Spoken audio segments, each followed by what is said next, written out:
Hey, everybody. Glad to be here with you all tonight. We're going to have a great late night chat, memorializing someone who is an amazing human being who taught me so much over the years. It's going to be a great conversation tonight, so I hope you join. We're going to have a great time as always. Spoken of the American century. I say that the century on which we are entering can be and must be the century of the common man. A radical redistribution of economic power. I mean, we know that racism is just a byproduct of capitalism. Everything would be all right if everything was put back in the hands of the people. We need a government that will make sure Americans are taken care of and organize the economy to serve the people, not the profits of a wealthy few. We now have the techniques and the resources to get rid of poverty. We got to start getting out there with the people. Get out of the movement and get to the masses. We need a government of action.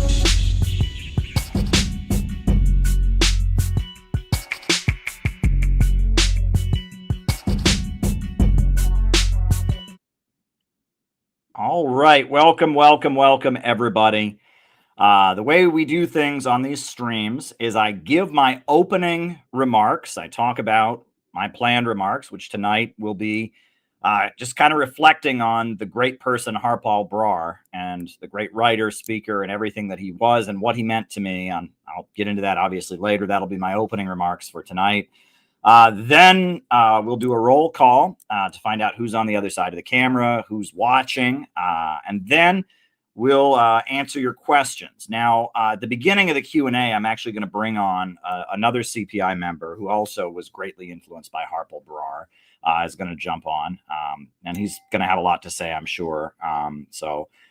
Look forward to that. But yeah, the opening remarks, and then the roll call, and then I answer your questions. So get those questions ready. Those super chats, they're good. They help me pay my bills. They help CPI do its activities, etc. The only announcement we have is coming up in Minneapolis, out in Minnesota. We are having a workshop. Do you believe in growth?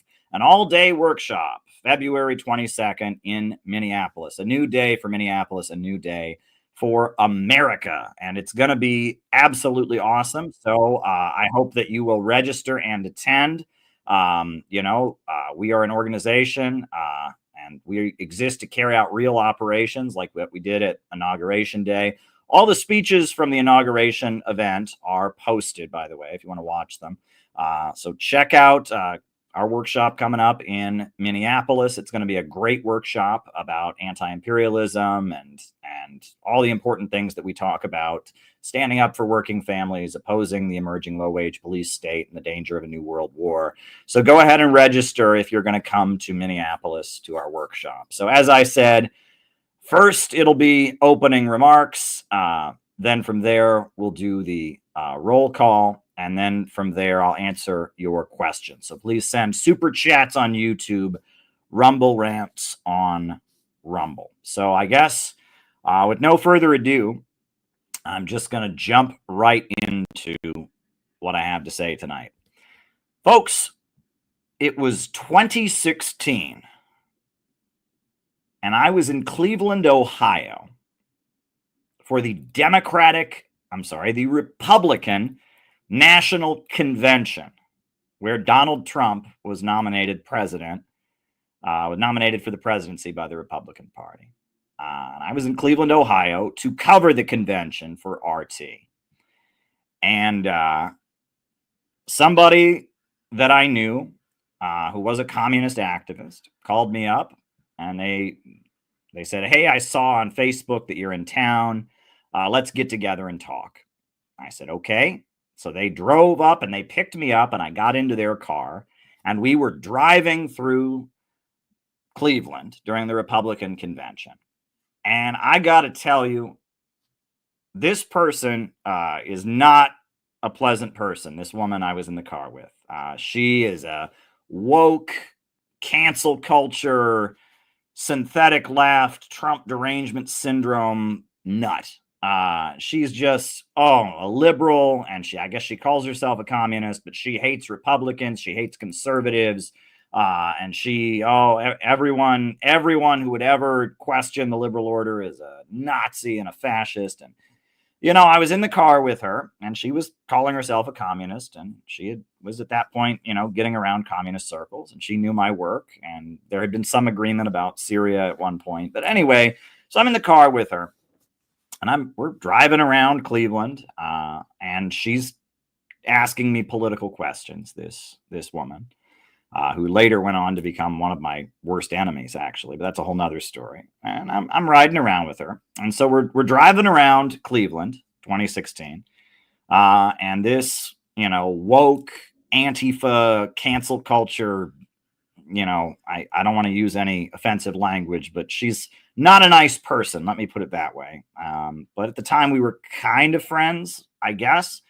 Because we were both running around the same kind of communist circle. So I'm riding in the car with her. She asks me as she's driving down the road, "What is your position on Brexit, Caleb? What do you think of Brexit?" And it was just a point blank question. And I answered it honestly. And I said, well, I know a lot of people may have voted for Brexit, for the United Kingdom leaving the European Union. Now, a lot of people may have voted for it for not good reasons, but ultimately I support it because the European Union is an imperialist union.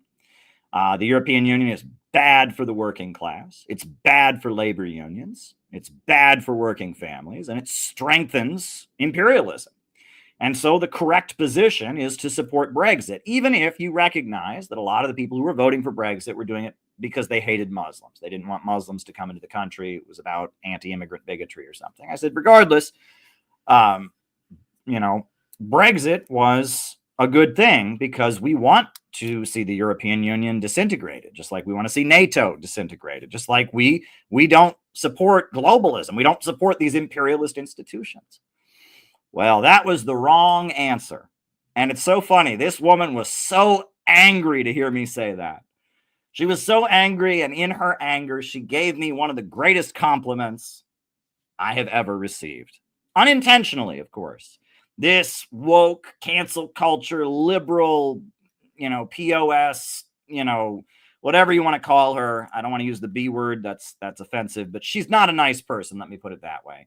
And when I said that I was in favor of Brexit, giving the basic Marxist-Leninist position, you want to break apart imperialist alliances. You never would support the creation of a United States of Europe or a European Union. She said, "You sound just like Harpal Brar. You sound just like Harpal Brar." That was immediately where her mind went. "You sound just like Harpal Brar." And that was such a compliment to me. You sound just like Harpal Brar. And I couldn't even help but crack a smile in that moment because I've been looking up to Harpal Brar my whole life. And I've been learning from Harpal Brar, my whole life. And the fact that you sound like Harpal Brar, you sound just like Harpal Brar, she says. I was like, dang, okay. And then this crazy woke Antifa cancel culture woman, who I'm really avoiding naming, and I'm going to really try hard not to name people on this stream other than, people I speak of positively. She says to me, Caleb, you need to understand this. When shit gets real, and I'm thinking, like, what does she think this is the Weather Underground? Or, when shit gets real, brother. She's like, when shit gets real, some people are going to be with us and some people are going to be against us.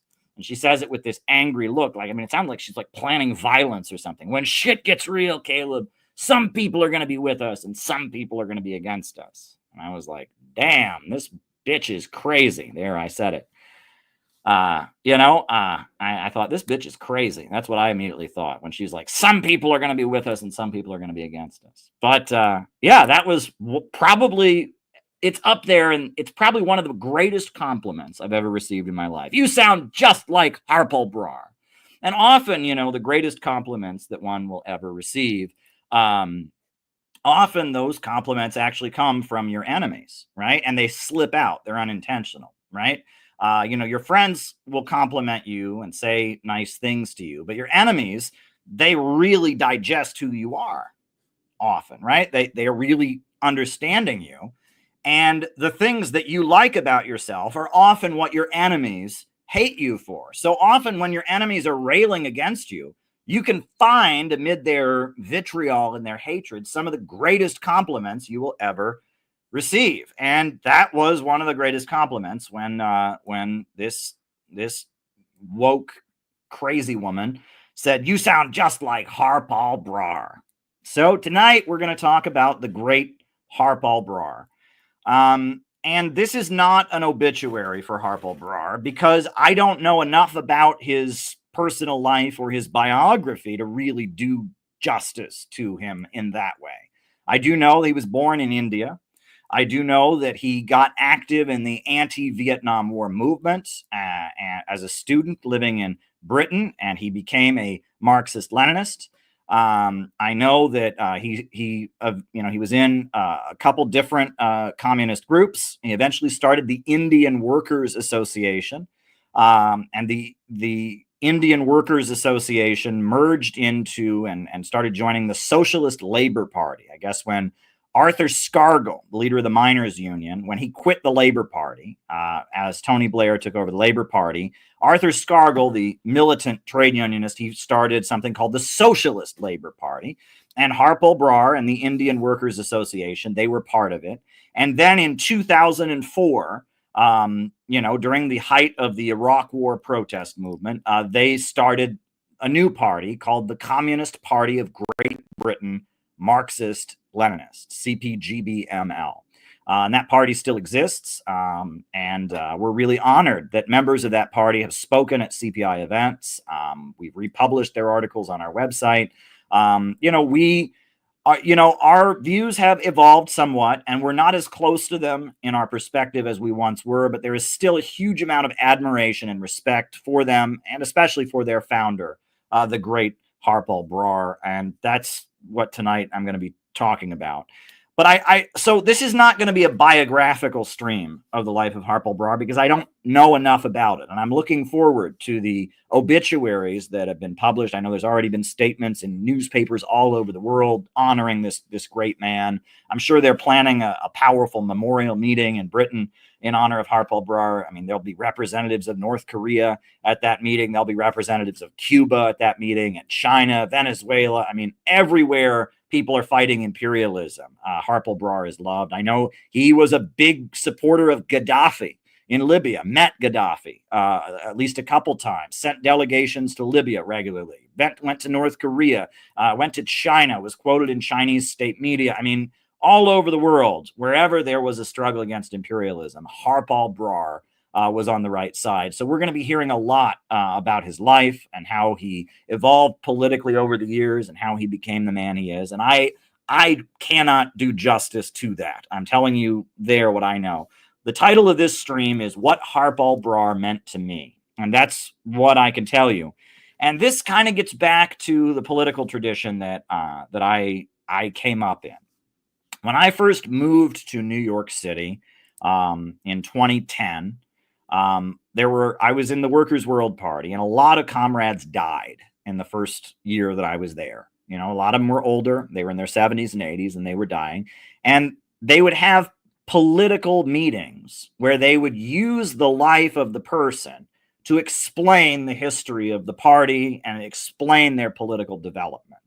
I learned probably more from these memorial meetings that I went to about the history of the party and its political evolution than I did in anything else that they were doing. Honestly, they were quite weak in explaining their politics, which is something I'll get into later. So in that tradition, I'm going to use the various ways I encountered Harpal Brar over the years to explain the political situation that we're in, to explain why he's such an important dynamic figure.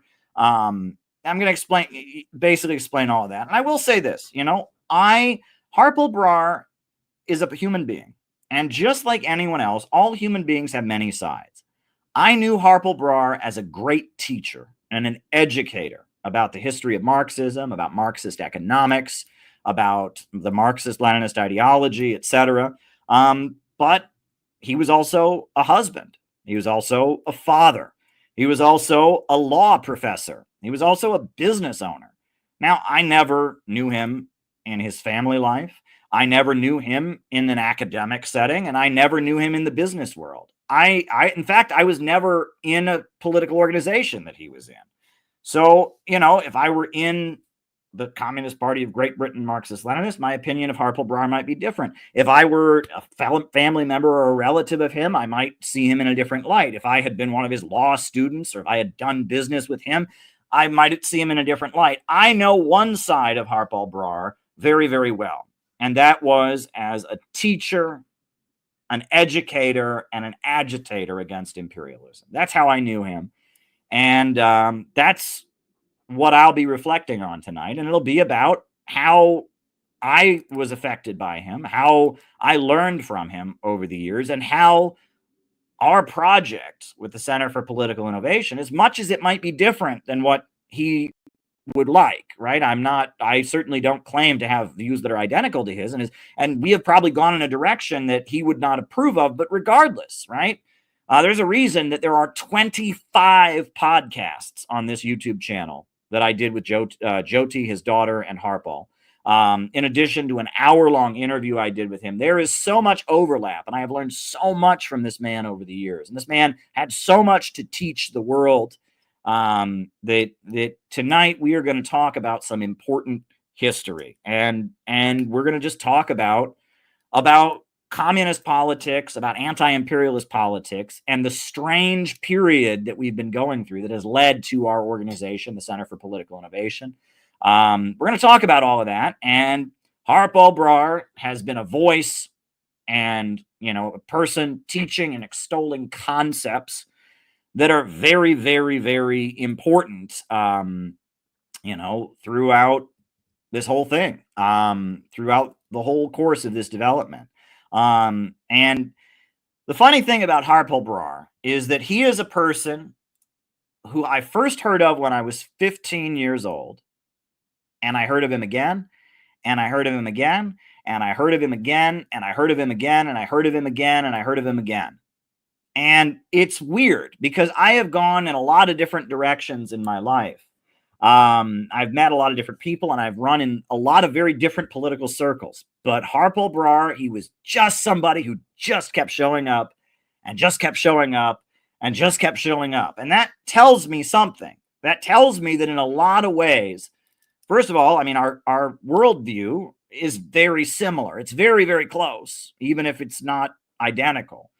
We share similar values, and we're trying to carry out similar things. That's what it says to me. There are people in my life who I intersected with at one point who would have nothing to do with me now. There's a lot of people like that. But here I am eulogizing Harpal Brar. I sent condolences to his daughter, and she sent me a very gracious message in return. His daughter has spoken at multiple conferences that CPI has done. He's on this YouTube channel, a 25-part podcast series. There's just so much overlap, and it really just goes to show you we're living in very confusing and strange times politically, to say the least, right? And that's why our organization is called the Center for Political Innovation. Old formulas don't add up, and you're going to see throughout the course of the presentation here tonight just how much Harpal Brar has to teach us and just how much has changed in the political atmosphere and why that makes Harpal Brar so valuable. So when did I first hear of Harpal Brar? I first heard of Harpal Brar when I was a teenager. I was a teenager living in a small town in Ohio, and I was getting interested in communism. And I was in communist internet web forums and stuff. And somebody in one of these communist internet web forums recommended that I subscribe to an obscure magazine from Canada called North Star Compass. Now, it's still around. I looked it up. I haven't seen a copy of it in years, and it probably is a much more professional magazine than when I first got it. But because somebody said, oh, if you want to, get into communist stuff or whatever, you need to subscribe to North Star Compass magazine. So what did I do? I got online, I looked up the address, and I sent an envelope to Canada with, like a money order for $10 or $15 or whatever. And I got a subscription to this magazine from Canada called North Star Compass. And this was like 2004, maybe 2005. And I subscribed to this magazine from Canada. And this magazine from Canada, it was run by a group of Ukrainians who lived in Canada, who every year would have a conference in Canada around the need to revive the Soviet Union, right? They were hardcore communist Ukrainians living in Canada who wanted to bring the Soviet Union back. And they were friends of Soviet Ukraine at the time the Soviet Union fell, and they never gave up the fight, and they were hardcore communists of Ukrainian descent who lived in Ontario. And every year they would put on a huge international conference where the communists from all over the world who wanted to bring the Soviet Union back would come. And they had this magazine that came out every month or every couple months called North Star Compass. And this magazine was not slick. Let me just put it that way. It had a nice glossy cover on it, but it was photocopies. I kid you not. They had a copy machine, and they would photocopy articles from communist magazines from around the world. There would be, there's communist magazines from India that are in English. They would like cut out the articles and photocopy them. It was a collection of photocopies, and silly cartoons and all kinds of stuff. And it was communist groups from around the world that admired Stalin, and that were very anti-imperialist and wanted to bring the Soviet Union back. And there would be articles that were very poorly translated, but it was neat because it was just full of this like oomph for communism. I remember one issue, it had like the cover of the magazine, and on the back they had a picture of Hitler, and he was like hunched over in a corner. And then the caption said, "I thought I could take over the world, but then I encountered Stalin and the Soviet people." It would be like stuff like that, right? And it was like, it was like pro-communism, if there ever was anything that was pro-communism. It was very, very pro-communism, but and a lot of different like small communist groups from Russia. And I think one of the first issues of North Star Compass that I ever got, it had like a call in it. They wanted North Korea and Cuba and China to send troops to Iraq to defend Iraq from the U.S. invasion, right? And it was like a letter they had written, like, "Dear North Korea and China and Cuba, send soldiers to Iraq to fight the U.S. imperialists, defend Iraq from U.S. imperialism." It was wild. And it was this very, very kind of sloppy, obscure magazine from Canada. And they had articles republished by Harpal Brar. And there was a picture of him in the magazine. I guess he'd spoken at one of their conferences. And he said he was the leader of something in Canada something in Britain called the Communist Party of Great Britain, Marxist-Leninist. Now, I want people who listen to these streams, look, nobody likes to listen to inside baseball. All right, I always tell the story. My grandfather was a huge baseball fan, and he was. That's true. My grandfather had been listening to baseball since the time he was a small child. He'd been listening to it on the radio, and he loved baseball. But if you put my grandfather in the room with another very serious baseball fan, pretty soon they'd be referencing dates and players that you'd never heard of and obscure rules and statistics, and you'd have no idea what my grandfather was talking about, right? And nobody likes inside baseball. And communist politics is kind of can get into what they call minutia, right? There can be a lot of like little details and all of that. And to really get you to understand Harpal Brar and who he was and what he stood for, I'm going to have to kind of get into the world of inside baseball, and it might get confusing, but I don't want that. I want anybody, someone who's never heard of Harpal Brar, someone who knows nothing about communist history and politics, to be able to watch this stream and understand it. That's what I want. So I'm going to do my best, even though we're going to get into a lot of minutia and a lot of inside baseball. And I'm going to try my best to not get too obscure. I'm going to try to not have too much lingo and in talk. I'm going to try to get you to understand everything that I'm going to say here tonight. I want this to be accessible. I want it to be mass. I don't want this to be internal leftist banter, right? So I'm going to back up, right? So among people who follow the teachings of Marx and Lenin, the Marxist-Leninist ideology, right? There are generally three schools of thought. There's generally three. First, you have the mainline communist parties, right? That are the official communist parties left over from the time of the Soviet Union, right? After the Russian Revolution was formed, they formed the Communist International, and there were a network of political parties all over the world that were aligned with the Soviet Union, the communist parties. And they formed the Communist International. In America, you have the Communist Party USA. In Canada, you have the Communist Party of Canada. You know, it's usually the Communist Party. Some places it'll have a name like the Workers' Party or the Popular Socialist Party, but there's like the official CP, the official Communist Party, right? The mainline Communist Party. And then you have what's called Trotskyism.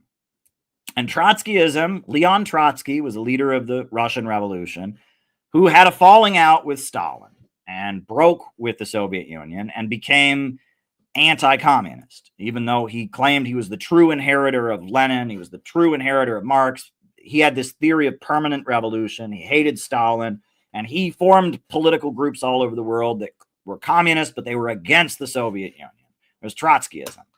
And then there's a third current, and that is people who felt that the Soviet Union started to lose its way after the death of Stalin.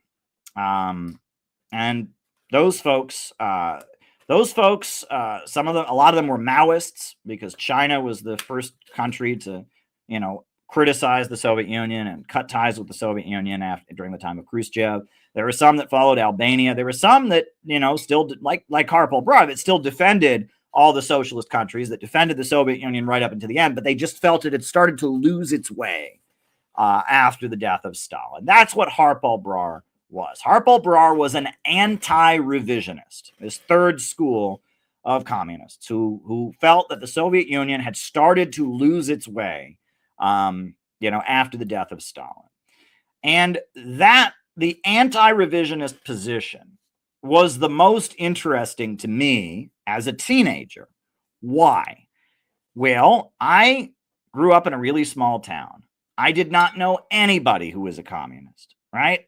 I thought when I started reading about communism, and I started getting interested in communism as a very young person, and everyone said to me, communism never worked anywhere. Everywhere they've ever tried to have communism, everyone just got poor and starved and died, and communism's just never worked, and we have to have the free market, we have to have capitalism, because communism just never worked. And that was just, everybody knows that. That was just a fact. And as I got interested in communism, I discovered that was not true. And that, when I read, for the first time, I read statistics about the amount of tractors that the Soviet Union produced, how they produced more steel than any other country in the world, how they'd rapidly industrialized and electrified and built a modern country almost overnight, how they launched Sputnik into orbit, the first satellite into orbit, and I mean all these amazing things that the Soviet Union had done. I was angry, and I felt like I've been lied to. I have been lied to. And so for me, telling the other side of the story about Stalin and about Mao and about Fidel Castro and all that was always really, really an important part of the thing, because I was just so angry that this thing that everybody knew, communism just never worked, that was so obviously false, right? Saying communism never worked is like, that's like saying that the sky is red, it's not blue. It's like saying water isn't wet. You can criticize, and I see things in a much more nuanced way at this point, right? the Soviet Union had a lot of flaws, and so do, the current communist governments. And there's a reason they're having market reforms, and that they've adopted a market, and that they've changed their position on religion. And I'm no longer where I once was.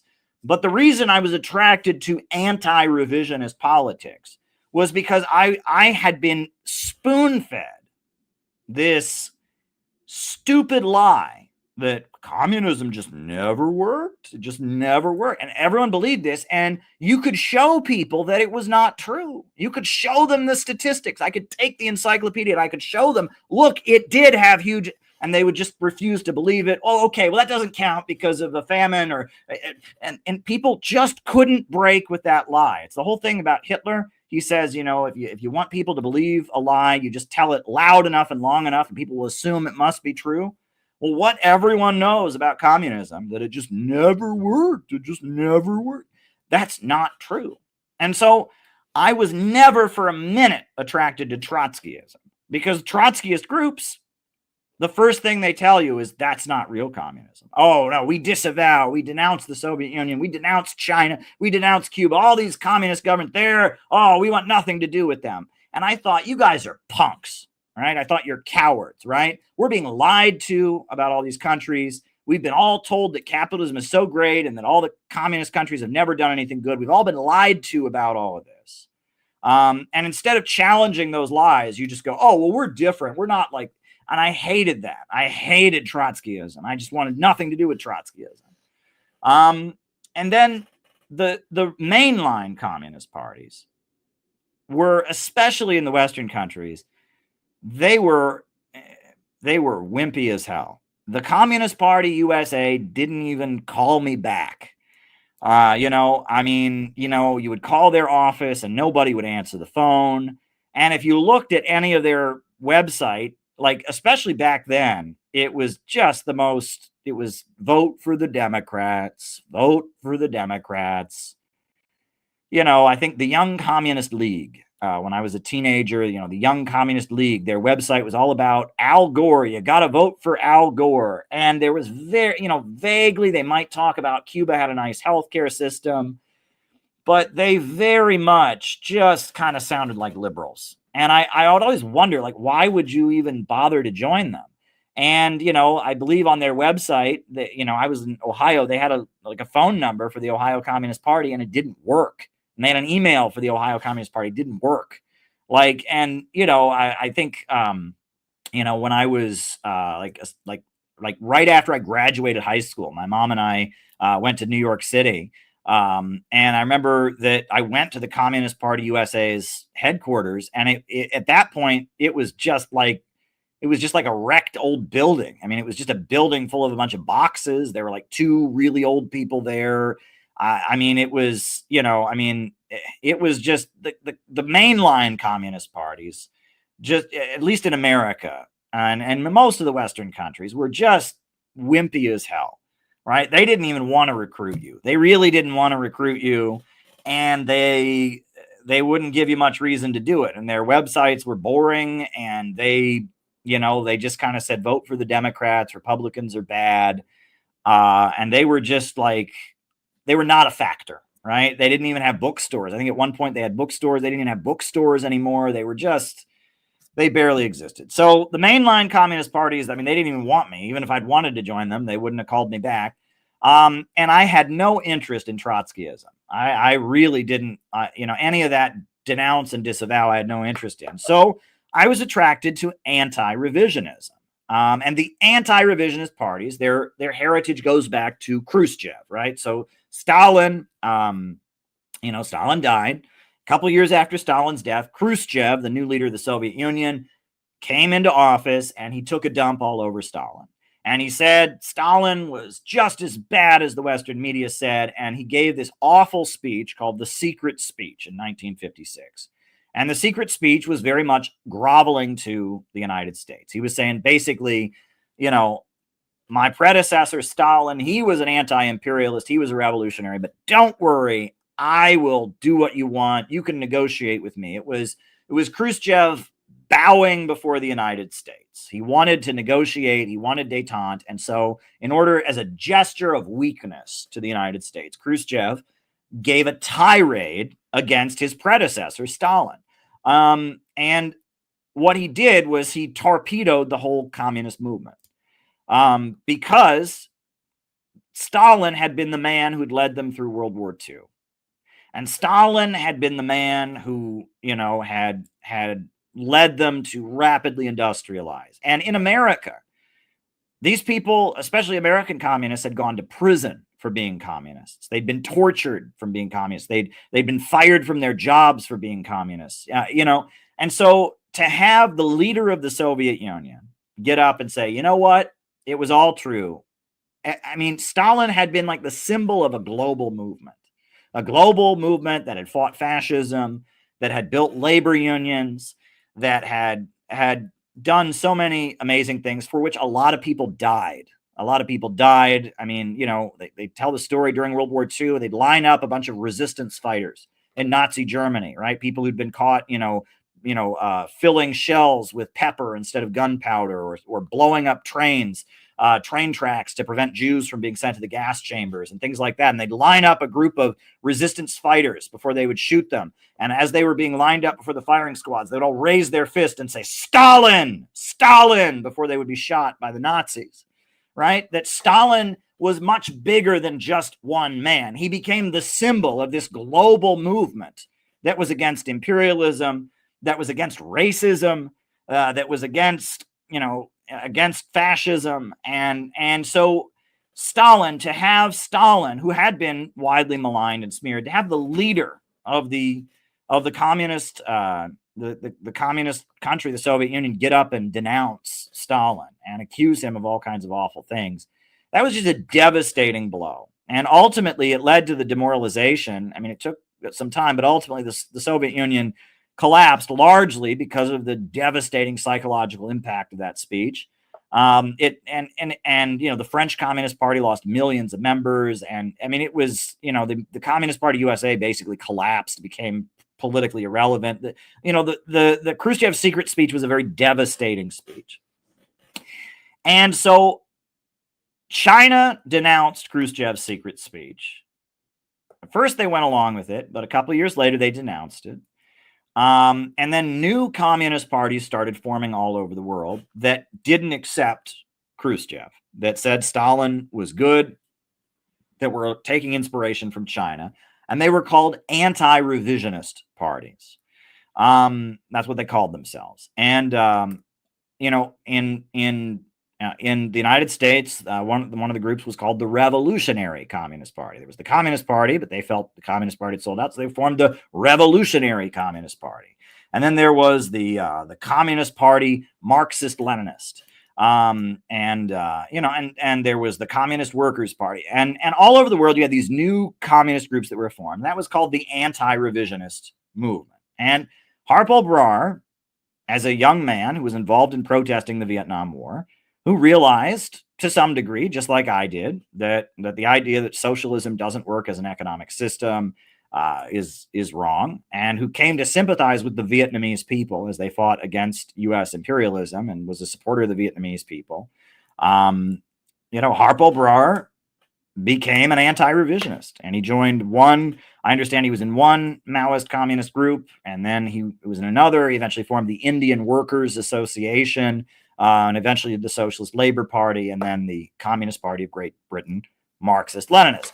Different than the regular Communist Party of Britain, right? There's the Communist Party of Britain, and then there's the Communist Party of Great Britain, parenthesis, Marxist-Leninist, right? To show that they are the true inheritors, right? That was the idea. And Harpal Brar was an anti-revisionist. And when I was a young teenager, the first group I was around was an anti-revisionist group. And so I was learning about anti-revisionist groups, and Harpal Brar and his group, they were just one anti-revisionist group that existed. And I found out that they had started something in Britain called the Stalin Society. And I actually read there was a mainstream press article just kind of making fun of them, that they had the Stalin Society around the time of the Iraq War, and they had meetings to speak positively about Stalin, and different communists defending the legacy of Stalin. They had the Stalin Society, I read about them and all of that. So anyhow, long story short, I went to college. I'd been in this Maoist anti-revisionist group that was, kind of wacky in its own ways. And I'd had it with them. They were against Cuba, and I sympathized with Cuba because Cuba was against American imperialism. They were obsessively anti-religious, which at this time I was still an atheist, but the way they made religion the issue, the way that they pushed atheism in this really insensitive, pretty like almost racist way. I mean, when you have a group of white people going to black people and saying, God is a racist, God is a fascist, it was the way that they pushed the atheism in this Maoist group was nuts. It was just bonkers. And so I ended up joining the Workers' World Party. And so when I was in college, I left the Maoist group, and I was never really a member of the Maoist group. I was like around them, but I joined the Workers' World Party. And right after I joined the Workers' World Party, right, and Workers' World Party has a history of being a Trotskyist group. So you'd think they would have nothing to do with Harpal Brar, because Harpal Brar was not a Trotskyist or whatever. But I'm in the Workers' World Party, and one of the first meetings that I went to, they were talking about how the party had just sent a delegation to Belgium. And why had the Workers' World Party sent a delegation to Belgium? Because in Belgium, there was a big gathering of anti-revisionist communists from around the world. And one of the leaders of that gathering in Belgium was Harpal Brar. And I guess after the fall of the Soviet Union, the leader of the Workers' Party of Belgium, who was an anti-revisionist, had started convening these conferences every year in Belgium. I think it was called the International Communist Seminar. And it happened every year. And North Korea would send a representative, and Cuba would send a representative, and they would, talk about trying to revive the international communist movement. And Harpal Brar was one of the main organizers of the International Communist Seminar in Belgium. And the Workers' World Party, even though it had this history of being Trotskyists or whatever, they were aligned with Cuba, they were aligned with North Korea, they were aligned with anti-imperialist countries. So they sent somebody to go to this conference in Belgium. And so I think Fred Goldstein came back, and we listened to recordings of Fred Goldstein talking about the International Communist Seminar in Belgium. And this leader in Britain of the newly formed Communist Party of Great Britain, Marxist-Leninist. And it was quite interesting. The way the Workers' World Party explained it, they're like, well, we don't think Stalin and Mao were revolutionary. We think that Stalin, was he sold out in some ways, Mao sold out in some ways, but this conference, they were explaining, is really anti-imperialist, and it's aligned with all the countries that are fighting imperialism, and they're doing it in the name of Mao and Stalin. So we want to be part of that conversation. That's why we participated. And that was kind of how they explained it.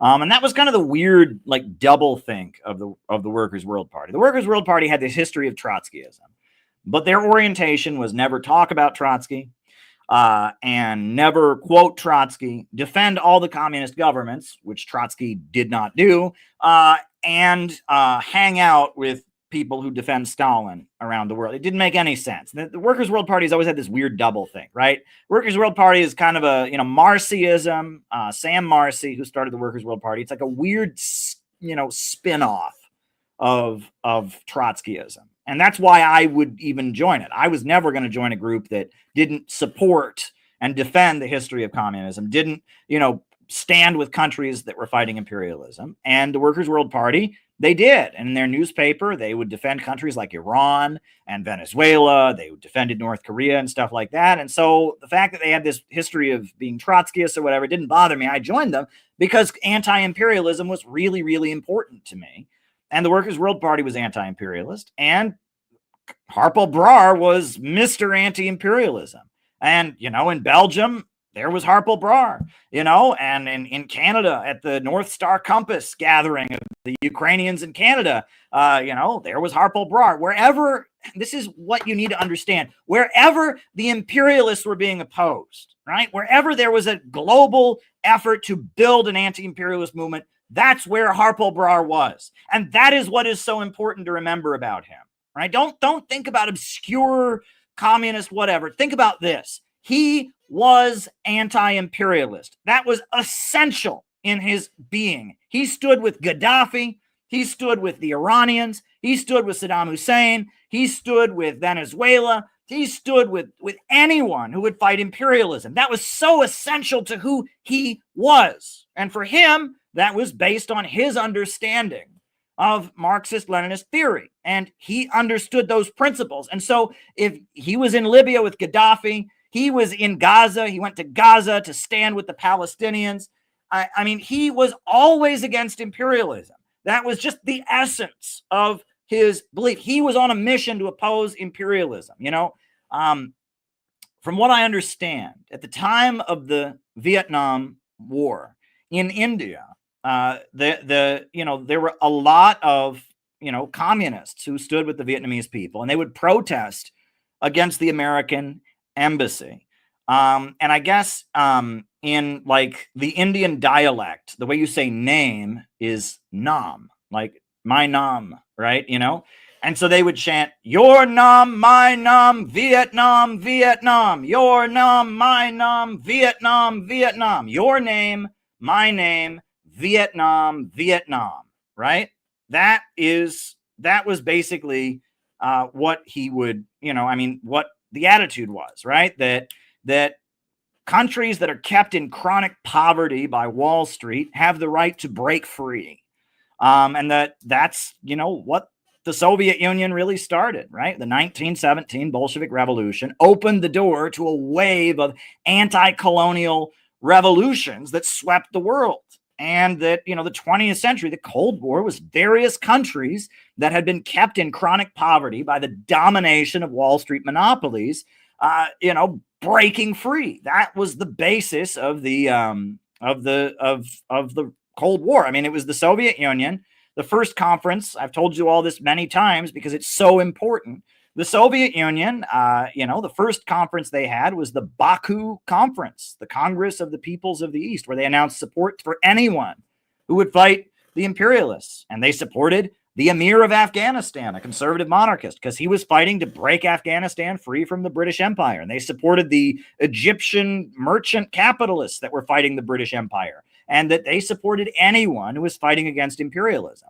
And if you supported imperialism, the Soviet Union wanted nothing to do with you because they were fighting imperialism. And it didn't matter if you called yourself a socialist, called yourself a communist.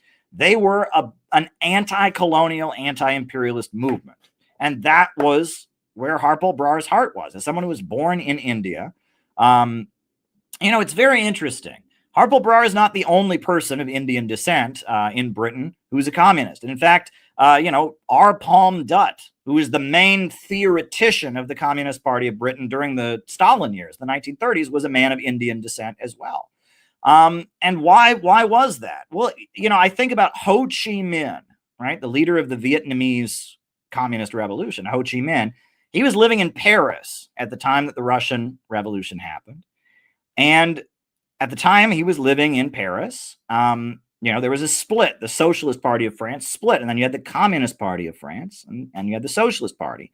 And so Ho Chi Minh, as a guy living in France who's involved in socialist leftist politics, he had to figure out, was he going to join the Communist Party or the Socialist Party? So Ho Chi Minh writes in his memoir and his essay, he said he asked which party is committed to the national liberation of colonized people. And of course, the answer was the Communist Party.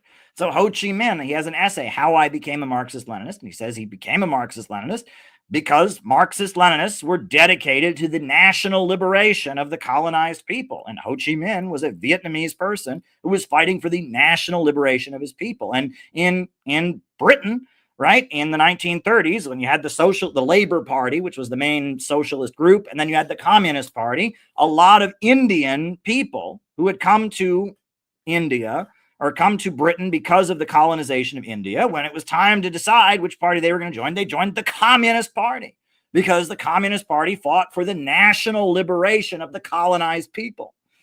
I mean, this, and when Lenin wrote about going lower and deeper to the real masses and rejecting social imperialism, socialist parties that that preach socialist politics. Maybe they want, they want to give out some free healthcare or something, but they don't stand with people that are under attack. They don't stand with the oppressed and colonized people of the world. We're not interested in that. We want to go lower and deeper to the oppressed people. And that's why in America, communists have always focused, from the time of the Russian Revolution, they've always focused on black liberation, because black people are lower and deeper. They are an oppressed group, right? They're an oppressed nation, an oppressed nationality, a colonized people who came to the USA because of slavery. And that's the Leninist Bolshevik orientation, going lower and deeper to the real masses, to stand with the colonized people. That was the orientation. And so the reason that, you had leaders like Harpal Brar in Britain, the reason that, the communists in America were, in the 1930s, they were the only group, the only major political party that spoke against Jim Crow segregation. That's because of this orientation. So that's the important history. So the fact that a man of Indian descent who was studying in Britain would become attracted to national liberation politics and anti-imperialism and standing with the Vietnamese, that he would become a Marxist-Leninist. This makes sense. And that was the essence of who he was. For Harpal Brar, being a Marxist-Leninist meant opposing imperialism, right? And that was the essence of him. And that's why he just kept showing up. I am also an anti-imperialist, and opposing imperialism is what I'm all about. And that first, that conversation I told you about, where this woman blew up at me about supporting Brexit and said, "You sound just like Harpal Brar." Well, both Harpal Brar and I know that it's all about opposing imperialism, and that the European Union was an imperialist institution, and breaking apart the European Union is the correct position. And even though that's not trendy, and even though that's right wing, Harpal didn't care, right? I mean, and I didn't care. I'm an anti-imperialist. That's essential to my political identity. As much as I've changed, I'm not an orthodox Marxist-Leninist anymore. I'm not where we're close to where he is at necessarily, right? That's one thing that we both knew in our bones. We are anti-imperialists. And there's so many fools running around speaking in the name of communism or whatever who are not anti-imperialist. And you can say, oh, no, it doesn't really matter. It's about opposing imperialism. For Harpal, it was about opposing imperialism. For me, it's about opposing imperialism. Now, got a lot more to say. So, buckle in, right? Because I told you, Harpal Brar just kept showing up throughout my life. I want to say this. So, as I was a member of the Workers' World Party, I was always very interested in anything that they would publish. And it's really a miracle. Nowadays, it's so much easier, right? Harpal's got these books, right? This is a great book, right? This is a great book. Imperialism, the Eve of Social Revolution by the Proletariat, Perestroika, the Complete Collapse of Revisionism, Social Democracy, the Enemy Within, his most recent book, Socialism with Chinese Characteristics, right? It was so hard to get your hands on this stuff, right?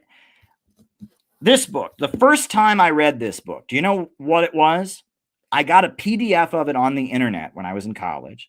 My college had free printing, and I printed it out, and they didn't have double-sided printing. So I printed it out one-sided, and then I took it to the campus printing service and had them spiral bound it. That's the first way I ever read this book. I read a spiral bound copy of it.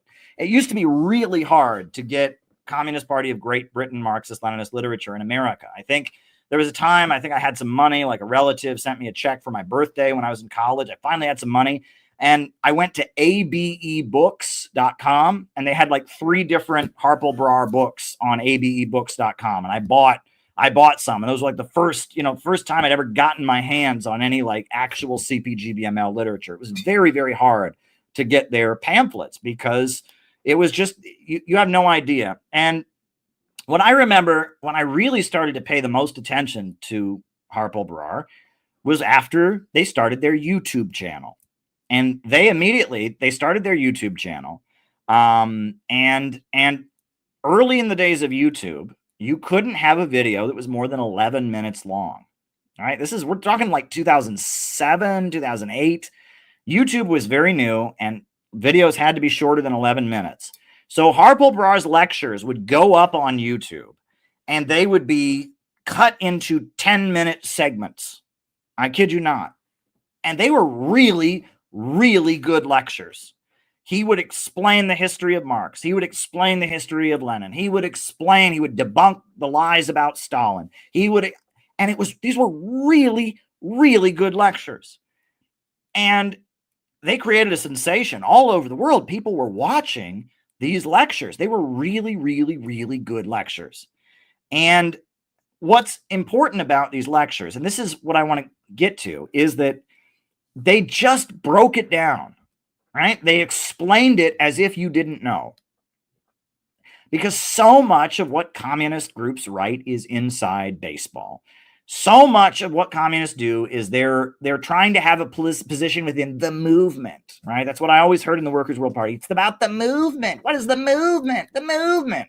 You know, take the movement and shove it up your ass. I don't care about the movement, right? And that, you know, I mean, there were so many times, you know, Workers' World newspaper that we put out, it didn't have anything that would convince you, right? If you heard that communism was evil, killed millions of people, you would open Workers' World newspaper and there'd be an article about a protest happened here, a protest happened there. And the communists were so focused on being part of the movement, being part of the left, right? That they weren't teaching anybody anything. And that's why the synthetic left has become so toxic, is because they weren't doing what Harpal was doing and studying imperialism and studying economics. Instead, they're following the movement. What's the movement doing? What are the LGBT activists doing today? What are all the people voting for Kamala Harris doing? That's who I want to appeal to. I remember my job when I was in the Workers' World Party as one of their only young members was to get new people to come to our Friday night meetings, kind of like church. Every Friday, they would have speeches at the office. They'd have a nice meal where people could eat a dinner and then listen to speeches. And I would bust my ass. I would go around Manhattan with leaflets and all that, trying to get people to come to the meetings. One night, I brought like 3 teenagers to the office. There were 3 like teenage girls who'd been hanging out in Union Square Park, and I gave them leaflets for the meeting, and they actually came to the meeting. And so they sat there in the front row, and I'm thinking, finally, some new people have come to the meeting. And speech number 1 was about the big protest coming up for Mumia Abu-Jamal, except it never explained who Mumia Abu-Jamal was, never explained why anyone would want to protest on his behalf, just assumed everyone in the audience already knew, and that there's a big protest and we need to do it. Next speech got up was about the big conference coming up to support Cuba. Never explained why Cuba was not an evil communist country like we've all been told. Never explained why you should stand with Cuba. Just said basic, there's a big event about Cuba coming up and we all better go there and this is really important. Never explained it, right? And so these 3 teenage girls that are completely new, that don't know anything, they're just sitting there going, what the fuck is this? And after that, they left. They didn't even stay for the remainder of the speech. And I'm sitting there going, whoa, right? My job is to try and build this organization. And they're just too busy talking about the movement. What's the movement doing? But Harpal Brar's speeches were not about the movement. Harpal Brar's speeches explained this politics. He was a teacher.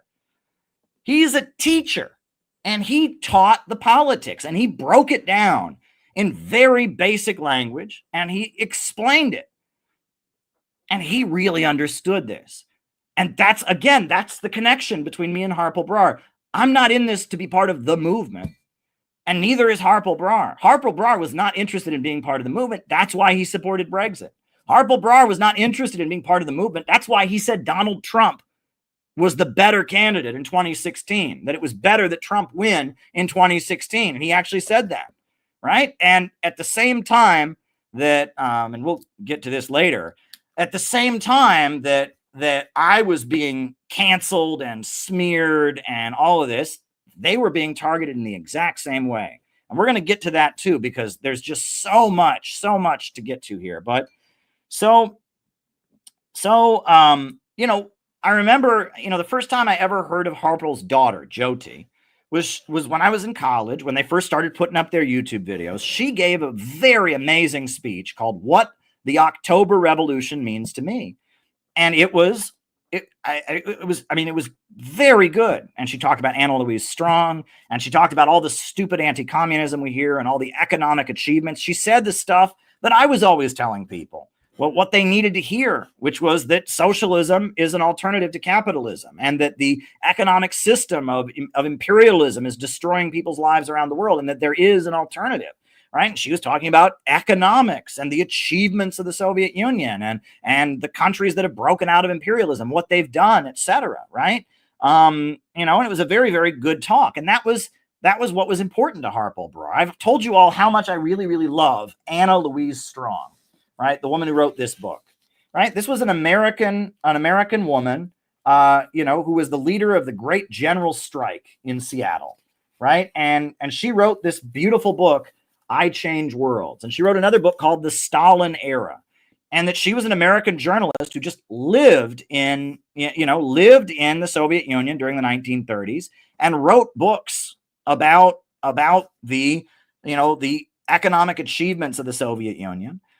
She was a great writer, and she often wrote about how there was almost a parallel between the Soviet spirit and the American spirit, about how the Soviet people were pioneers going out and building a new society and going out to the barren lands of Siberia and industrializing and electrifying, and that Anna Louise Strong was also an optimist, right? And that's what's so important about Harpal. You'll never listen to a Harpal Brar speech and be like, oh, the world's going to hell, there's no hope. He wasn't like that. Right? He was focusing on all the achievements of the people who've opposed imperialism and what they've gotten right. That's what he was focusing on.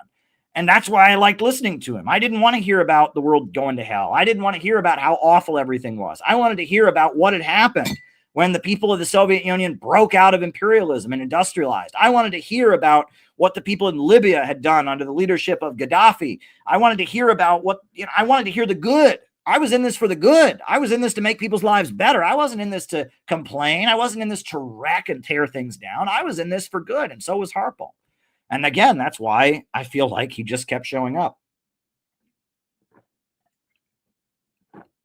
So around the 2008, and I'm going to show you a clip of Harpal Brar, when the 2008 financial crisis happened, Harpal Brar, he was right out there explaining what caused it. And I on these streams, I talk endlessly about overproduction and the tendency of the falling rate of profits. And I am so thankful that I learned those concepts. And there's a phrase that I have said on these streams many, many times. I've said people are homeless because there are too many houses. People are hungry because there is too much food. And this is irrational. The first person I ever heard say that was Harpal Brar. This is Harpal Brar. He was invited after the 2008 financial crisis. There was kind of a renewed interest in socialism. So he was invited to Oxford University and Durham University. They were having like the debating. And so they had Harpal come. They figured, oh, we'll find the most extreme communist we can find, a Stalinist. So they found Harpal Brar, and they had him go to Oxford University, and they had him go to Durham University in Britain. And I'm sure they figured we'll find a nutty extreme communist, and that'll show everyone why communism is crazy. But Harpal Brar did a great job in both of those speeches, and he just laid it out there in a way that nobody does. Nowadays, when people talk about socialism, they talk about income inequality. It's funny. Marx never said that. They talk about worker cooperatives. No, Harpal was there, and he talked about imperialism. He talked about the tendency of the falling rate of profit. This is Harpal Brar speaking first at Durham University in Britain, and then later at Oxford. So here's Durham. You look at the economic crisis. It's a crisis over production. It's a ridiculous society where people go hungry because there's too much food. People have no clothes because there are too many clothes produced. People have no houses because we've got too many houses. There was a time, ladies and gentlemen, when people starved because there wasn't enough food. There was a time when people didn't have houses because there were not enough houses. Under the conditions of capitalism, people starve because there is too much food. The system has outlived its sell-by date. It is time to dispose of it. And the only way working people can begin to live happily, free of destitution, free of deprivation, free of unemployment, is when this system is got rid of. What have we got here?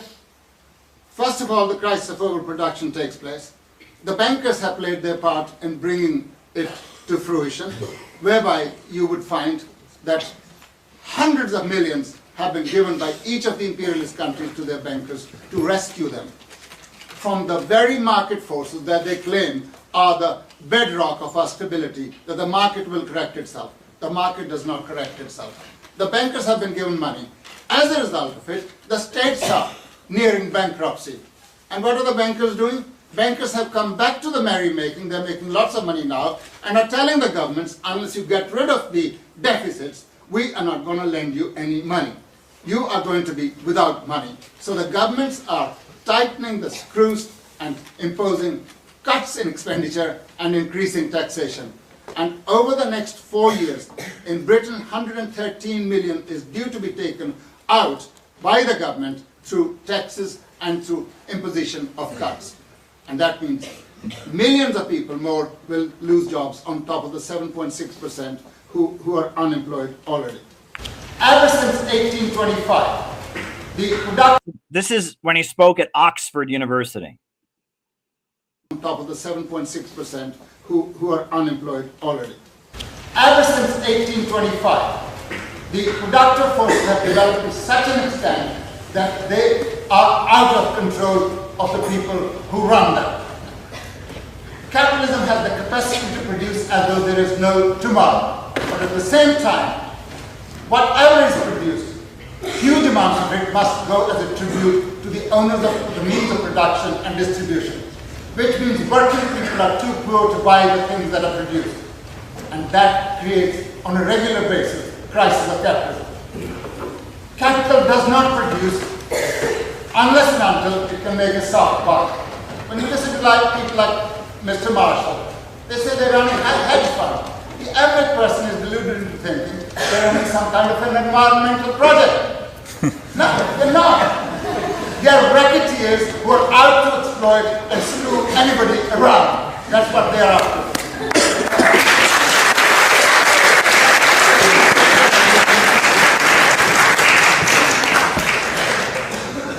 Under capitalism, the means of production cannot be used to produce unless and until they have first been converted into capital. Which means the capitalist must be able to make some money out of that. And if the working people are poor and they cannot buy the product produced by capitalism, then there is a crisis of capitalism. I actually admire the audacity of these people, that at a time when financial giants are collapsing, housing market is slumping, the stock market is plunging, and capitalists have to be bailed out by the government. They have the temerity to come and say here, capitalism can save the world and socialism has nothing to offer.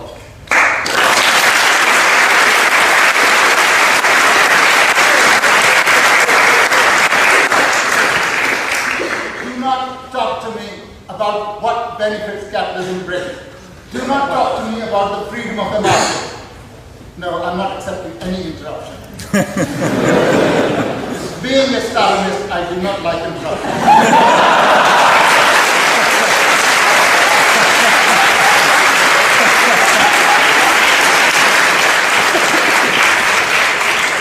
You are telling me about the freedom of the market. I know you are students, some of you students even of economics at this august university. And the bourgeois professors are constantly telling you about the freedom of the market. Freedom of the market disappeared about 1890 or the turn of the century. Certainly by the year 1900, the freedom market had disappeared.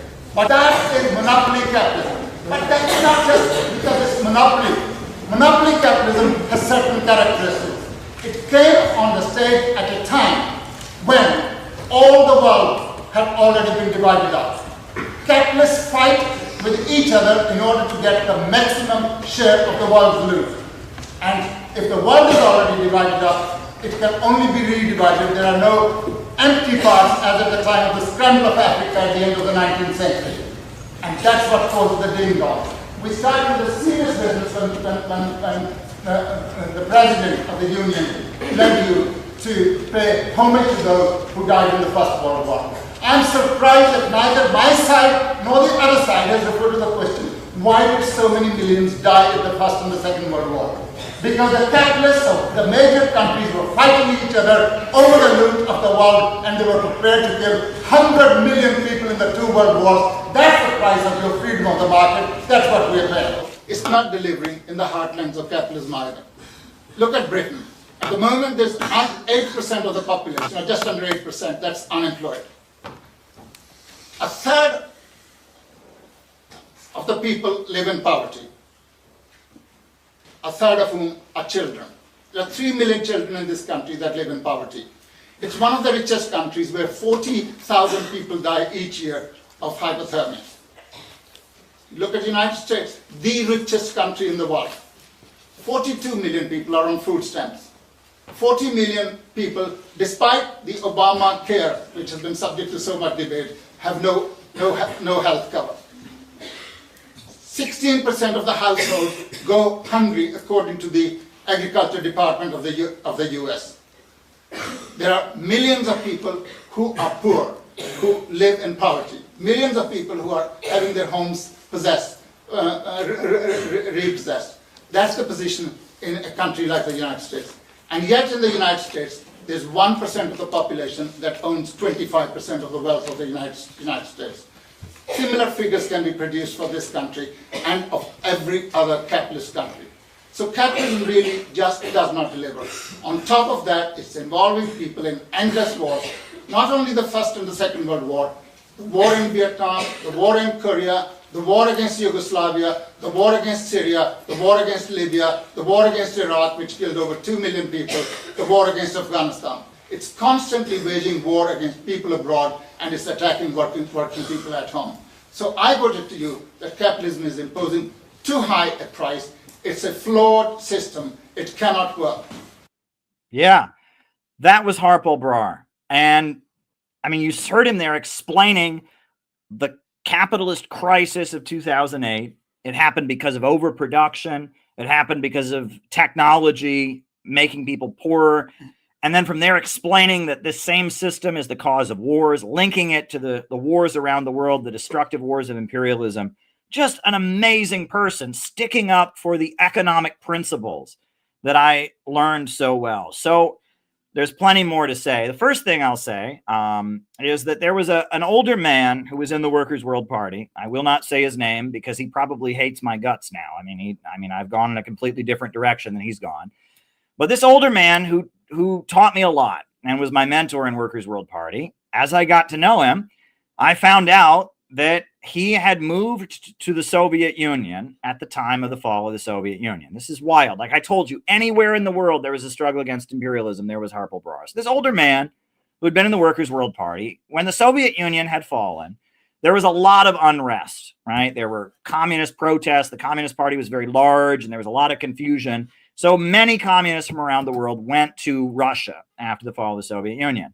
Well, this guy, this older friend of mine, who doesn't like me anymore, but that's beside the point. He had gone and he'd lived in Russia for 2 years, I believe, 2 or 3 years, maybe longer than that. And he'd lived in Russia. And while he was there, guess who else was living there? Harpal Brar. Harpal Brar had gone and spent a huge amount of time in the Soviet Union after the fall of the USSR. And he became very, very good friends with this older Workers' World Party member and they were going around Russia as the protests were happening after the fall of the Soviet Union. There were many people who were protesting against austerity, protesting against the Yeltsin regime that was imposed on them. And so Harpal Brar was going around Russia, and so was this older man. And then the older man, when he came back to the United States, they basically all but expelled him from the Workers' World Party for being too close to Harpal Brar. And it was really wild. They claimed stupidly that this book was somehow plagiarized from Sam Marcy, which is not true. They both quote the same article. They reference an article about a tractor factory or a mine or something like that. And the Workers' World Party was so threatened by Harpal Brar because he was such an intellectual giant and he didn't agree with their weird pseudo-Trotskyism. They basically kicked this older man out of the group, and he wasn't kicked out, but he would go to a party meeting and they wouldn't call on him and people wouldn't speak to him. and it wasn't really until the PSL split happened that this guy was really allowed to be a real member of the Workers' World Party anymore, because he'd been too close to Harpal Brar. And, at that point, Harpal Brar didn't even have his own party. He was just the leader of the Indian Workers Association, but he was over there doing this anti-imperialist work. And they were mad about some article, something about in this book about perestroika. They quoted something about a tractor factory, and it was bullshit, right? But they accused this older man of being a Stalinist infiltrator, and they basically made him a pariah in the Workers' World Party for a while. But he had been very good friends with Harpal Brar. I think this guy had actually met Jyoti when she was a child at the time, and that he knew Harpal's family from those years. The first time I ever met anyone from the Brar family, and it's actually wild. So I have never actually met Harpal in person, but I have met his daughter, Jyoti. She's come and spoken at CPI conferences, and I met her son, Ranjit. He was the first person that I ever met from the Brar family, from the Communist Party of Great Britain, Marxist-Leninist. And I met him at the World Youth Festival in Quito, Ecuador in 2013. I was there to represent the Workers' World Party, and he was there representing the Communist Party of Great Britain, Marxist-Leninist. And that's the festival that was life-changing for me. That's the festival where I tell the story about how the North Koreans marched into the airport and everyone applauded for them. That's how I tell the story of, it was just an amazing festival. And it was also a moment where I was realizing something was inherently wrong with the American left, that the global communist movement that aligns itself with China and Russia and Venezuela and Iran, the global anti-imperialist movement and the communists in America are two different entities. And it was at that festival that became blatantly obvious to me. And Ranjit was there. I believe Ranjit is a surgeon for the National Healthcare Service in Britain. And he's a very skilled medical professional. And I guess he's been arrested recently in Britain because they've alleged he's anti-Semitic. There's going to be some interesting parallels. Just hold your horses. It's, again, the name Harpal Brar has just come up over and over again throughout my political life. So, I met Ranjit at the World Youth Festival, and he was so friendly. And I had never been to an international communist gathering, and he's been going to them his whole life with his dad. And he was taking me around, introducing me to this person, introducing me to that person. And, he was just like, he was almost my tour guide at the World Youth Festival in Quito, Ecuador. It was really sweet. And, that was really, really great. So then after the World Youth Festival, I came back to the United States, and there was a lot of anti-North Korea propaganda. This was during the Obama administration. And so we decided, me and some of the young people that I had recruited to the Workers' World Party, we decided to do something really provocative. And we went to the movie theater in Manhattan where they were showing this movie Red Dawn that was demonizing North Korea. And we got big pictures of Kim Il-sung. And we got big North Korean flags, and we protested outside the movie theater, and we walked into the movie theater and yelled, and we had like a pro-North Korea rally in Manhattan. And, Harpal heard about it, and he was all about it. He was like, this is awesome. And they thought it was the coolest thing ever that we'd been marching around Manhattan with Kim Il-sung signs and all of this, and they promoted it. And I understand that our rally, which was like 15 people, right, that we did. It was not a huge demonstration. It was a small rally that we did to support North Korea in Manhattan. We did two of them, actually. We protested the movie Red Dawn, and we protested the movie Olympus Has Fallen. Both of them were anti-North Korea propaganda Hollywood movies. Those rallies were shown on North Korean television, right? North Korean state TV showed our rallies, and that was... It was really an amazing thing. And I was in touch with Ranjit throughout it. And he was saying, go do it, and that was very, very cool. So fast forward to 2015, right? I couldn't be a member of the Workers' World Party anymore. This is around the same time I was in the car with this crazy woke woman who was yelling at me, you sound like Harpal Brar. I couldn't be in the Workers' World Party anymore, mainly just because my career had taken off. I was invited to speak at anti-imperialist conferences in Iran. I risked my life on a ship trying to bring medical aid to Yemen. And my career was taking off. And the leaders of the Workers' World Party were very jealous of me, right? They just didn't like that I was getting all this attention. And on top of that, I didn't respect them anymore because their group, their political organization was dying, right? At a time that there was a crisis of capitalism, their political group was dying, and they were just doing the same old thing. I've told the story many times of, really the last straw for me, when I really left the Workers' World Party, was they were having Black Lives Matter protests. I remember, because that was their thing, right? They weren't like Harpal. They weren't teaching these ideas. Instead, they were just doing whatever was trendy in the movement, right? And I remember they were having Black Lives Matter rallies because that was trendy. And so they were having these Black Lives Matter protests, and like 80, 90 people would come to their office every week, for these Black Lives Matter planning meetings. And not a single one of those people ever joined the party. Not a single one.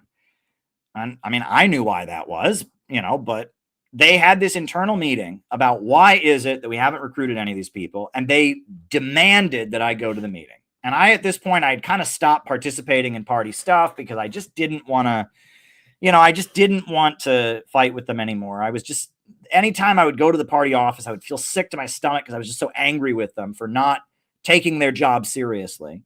I'd rediscovered my Christian faith in Iran, and they didn't respect that at all, so anyway, I remember I was at the party office, and they demanded that I come to this meeting at like 10 in the morning. And so I'm sitting in the party office at 10 in the morning.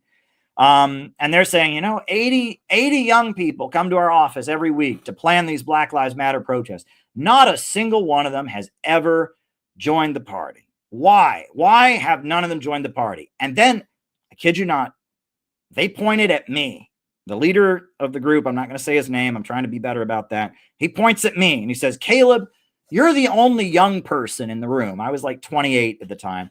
"You're the only young person in the room. Why are none of these young people, why are they not joining the party?" And they asked for it. They had this whole thing about, if you say the wrong thing, you're being uncomradely, you're being disrespectful, blah, blah, blah. I had to say it because they asked. And I said, they're not joining the party because they don't agree with us. And there was like dead silence in the room. I said, they don't agree with us. I said, we support North Korea.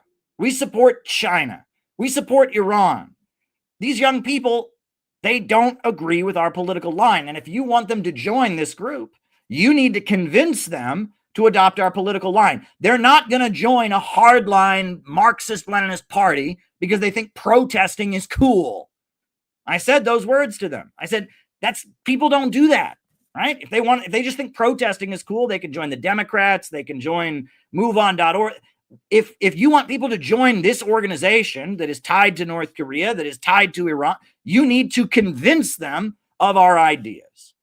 And there was like dead silence in the room, right? And I thought, it was weird because after I said it, I felt like bricks had been lifted off my shoulders. I had wanted to say that to them for so long. It was like such a relief because I had so much pent up frustration. And afterwards, as funny as we're walking out, a number of the older party members came over to me and they said, "You're absolutely right. That was so brave of you to say that." And then that night, a certain African-American man who was a leader of the party, he calls me on the phone. "You motherfucking piece of shit, kid. Who do you think you are telling me you lecture and all that? You think you're smart. You never, you think you read books. You're just hate, just pure hate. How dare I?" And at that point, I thought, okay, they asked for it. They asked me why they weren't recruiting. I told them why they aren't recruiting. And now he's on the phone with me, cussing me out over the phone. And you know what? Screw these people. I'm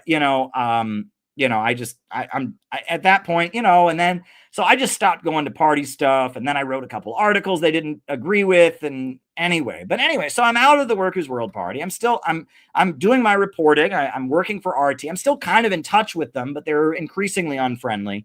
And then I was there at the convention in 2016 when this woman is in the car, shells at me, "Oh, you sound just like Harpal Brar." So anyway, Right. I started working for RT, and, you know, and I got a YouTube channel going. I got this YouTube channel going, right? Around 2017, 2018, this YouTube channel, you know, starts going, right? And I'm on this YouTube channel. So I am convinced that the very same intelligence agencies, there is a list somewhere that the NATO intelligence services have. And my name is on the list. And Harpal Brar, Jyoti Brar, Ranjit Brar's name is also on the list because it is so weird. So I started debating the breadtube people and putting forward, you know, my political perspective. And, you know, and they were out there doing their thing. And we both got targeted in the same way. And in fact, the first, like, you know, I debated Destiny and I debated Vosh. But then, like, one of the first major videos to attacked me because I interviewed Jyoti Brar, Harpal's daughter, and I asked her about their position on the transgender thing. And they said, we're not pro-trans. There are two genders, male and female, and we're not in favor of the trans thing. And that was it. I mean, it was just a short thing. And Thought Slime made a whole big video about Nazbol Ghul, Caleb Maupin interviews, you know, Jyoti Brar, you know, and like that was the first like major cancel I got was that I interviewed, God forbid, Jyoti Brar. You know, and I am largely neutral on issues like that, but just the fact that I would interview her and not debate her on that point and not say, oh, shut up, you transphobe, that was like enough to get me canceled. And I noticed that like it was the same, you know, these fake socialist internet YouTube channels that got promoted, right? They blew up, and it was like they gave them a list of people to target, and I was on the list, and the CPGBML, Harpal, and Jyoti, they were on the list, and it was so weird. I mean, again, they just kept showing up throughout my life, and one of these YouTube channels, I can't get over this. One of these big breadtube YouTube channels made a whole video hating on the CPGBML. And this video is so inaccurate. Whoever made this video knows nothing about the history of communism, right? This guy, Bad Mouse, he made a video all about why Harpal Brar and CPGBML are bad. They're Nazis, they're red browns and all of this. And in the video, he says something about the history of American communism that is just so, maybe there's like an autistic thing going on. I mean, I've never been diagnosed. I'm not on the spectrum as far as I know, but who knows? But there's just something where when I see people say things that are just so inaccurate, it makes me angry. And so this video, it's this like 24-minute hit piece on CPGBML. And it just throws this out there to explain why they're wrong. And I'm going to show you this clip. Because it's important. The class politics outlook is neither true nor pragmatic.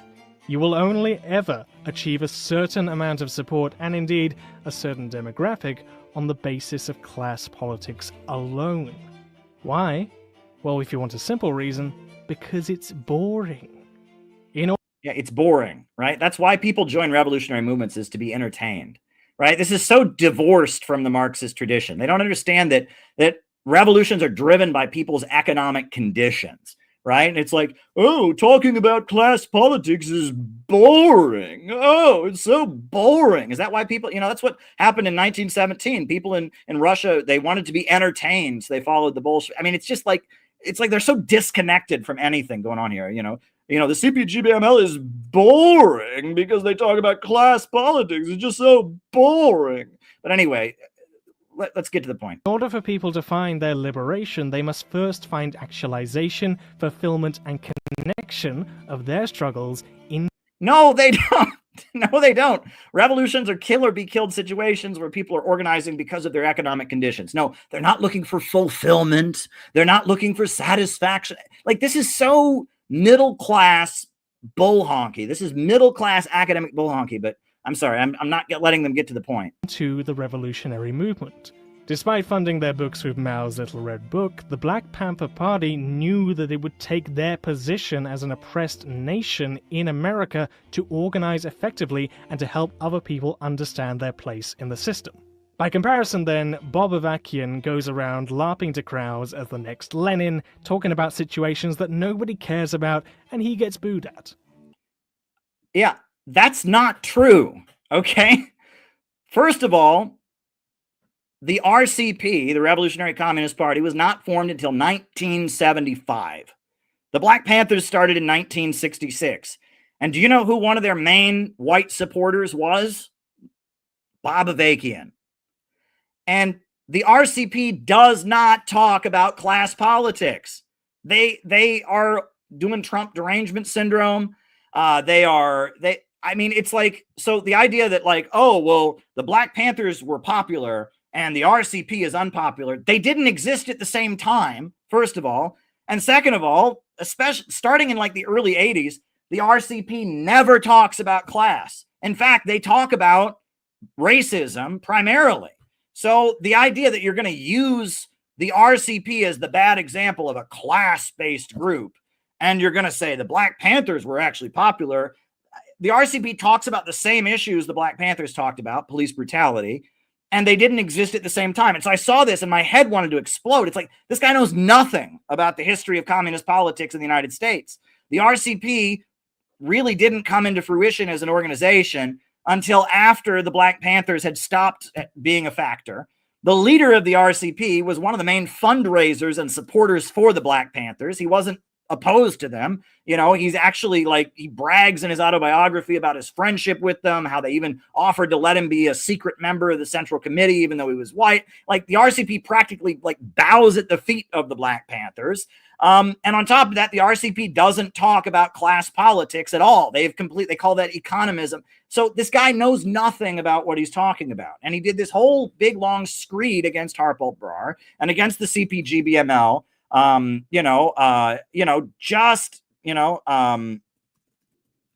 Just because of the fact that they talk about class politics, and you can't do that because it's boring. People want to find fulfillment. I mean, it was just the most ridiculous hit piece I've ever seen. But anyway, so we're getting closer to today, right? We formed the Center for Political Innovation. They were very friendly to us. We published some of their articles, etc. So, long story short,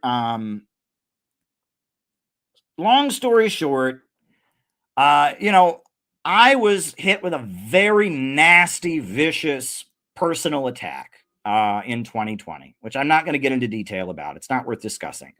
The first people to reach out to me and say, we support you, were Joe T. Brar and the CPGBML. And that was utterly amazing. And when they came to me, they said, this is bullshit. We looked at what these people are saying about you. This is bullshit. We don't need to know the details. They didn't even need to know the details, right? They didn't need me to explain anything. Immediately, I was getting Facebook messages from members of the CPGBML I had never met who said to me, Caleb, we see what they put out about you. This is bullshit. Don't just ignore this. It's such bullshit. And on top of that, they then told me that this comes from the Cult Awareness Network. And they told me, I mean, not them directly, but other people, and that they've been targeted in the same way.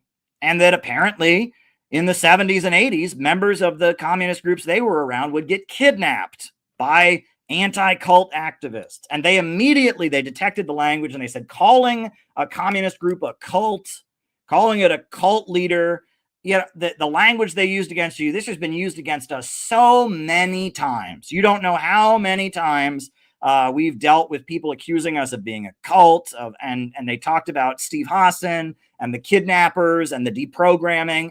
And it was like, I was like, damn, you know what I mean? I didn't have to explain anything. They said, we know exactly what this is and we stand with you. And this is bullshit. It was amazing. It was amazing. I was utterly blown away. And they were friendly, and they didn't even give the bullshit attack that happened on our organization. They didn't give it any attention. Exactly.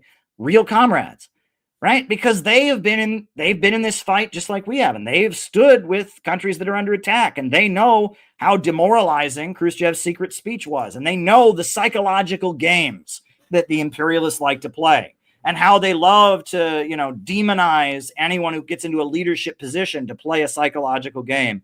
And I do remember, and it's a crisis like that that really shows you who your real friends are. Because there were plenty of people who'd been so nice to me and so friendly, but the second I was getting these nasty personal attacks and accused of running a cult and all of that, they were out of there. You know what I mean? Meanwhile, CPGBML, they stood with me. They stood by me, and I have never seen anything like it. And I guess I do want to wrap this up. I do want to say a couple more things. One thing about Harpal Brar is that everybody reads Harpal Brar. And I know this for a fact, and you wouldn't know it. They don't advertise it. But I will never forget, I was in McDonald's in Manhattan on 28th Street. There's a McDonald's on 28th Street in Manhattan. I was going to meet somebody or something, and I was reading this book, Socialism with Chinese Characteristics by Harpal Brar. And I was reading this book, and the security guard in the McDonald's walks up to me and said, somebody was in here reading that exact same book yesterday. Can I see that? And he looks at it. He said, yes, it was this exact same book. Harpal Brar, Socialism with Chinese Characteristics, same cover. Someone was reading this book. My jaw dropped. I thought, what are the chances that someone's reading this book? And then I remembered the Communist Party USA's office is just a couple blocks away from there. They're all reading Harpal Brar because he actually understands this stuff and he actually explains it.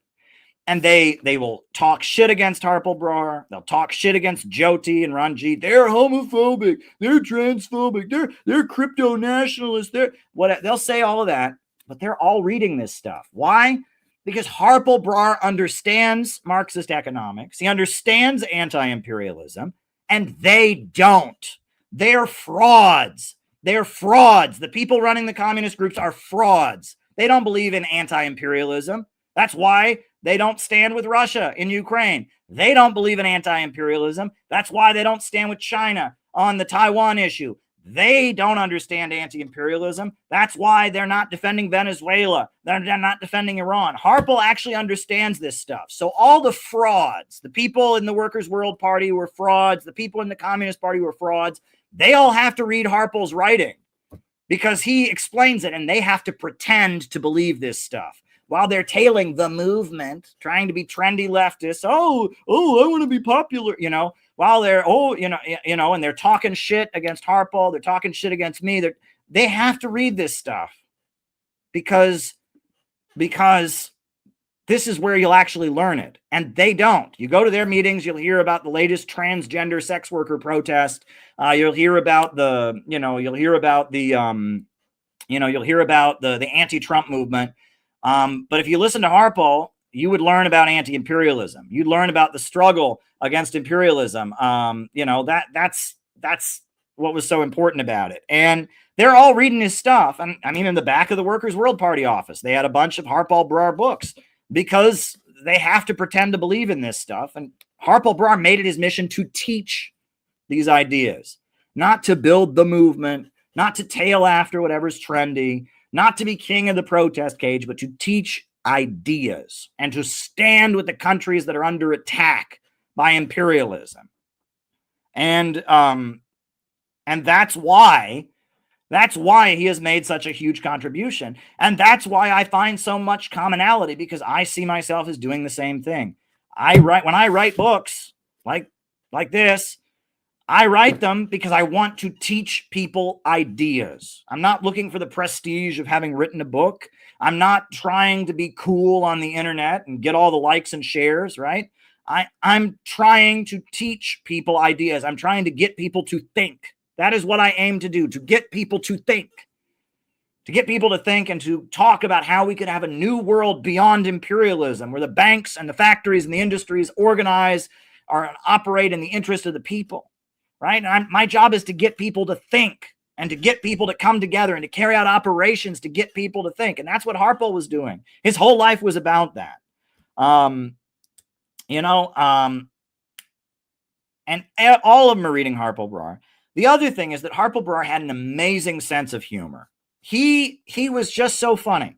I mean, he had this like very, very dry, humorous wit. There's a debate that he had with a leader of the regular Communist Party of Britain, which I can't find on the internet. I think they've taken it down from the web, but it was funny, right? And so he's debating this guy from the Communist Party of Britain, and they're debating the question, should communists vote for the Labour Party in Britain or not? That's what they were debating.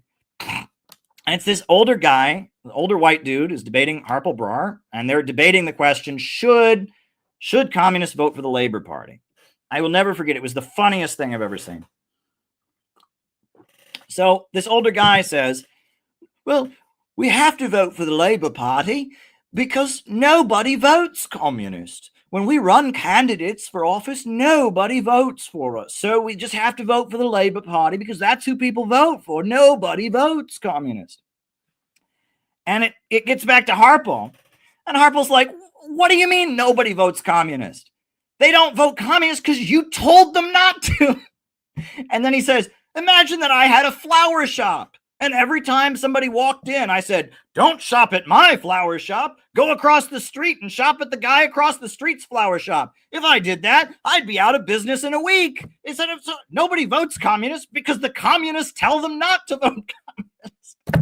And I just died laughing. It was like the ultimate comeback. And this guy saying, oh, we have to vote for the Labour Party because nobody votes communist. He said, yeah, they don't vote communist because you tell them not to. You told them to vote for the Labour Party. I mean, it's like, you know, you guys are not your best advertising agents now, are you? I mean, it was the most brilliant comeback ever. So I guess I'll just end by telling you about Harpal's final fight, I guess, if you will. And it was really, I mean, I wouldn't call it Harpal's final fight. It was the final fight of his organization, the latest fight of his organization. His organization lives on without him, but you know, it was the last big fight carried out in his life was in response to the fact that the communist parties of the world, especially in the West, the Greek Communist Party, the French Communist Party, the Spanish Communist Party, they're no longer anti-imperialist.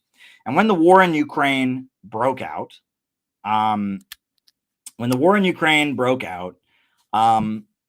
they decided they had to call out all the communist parties that didn't stand with Russia.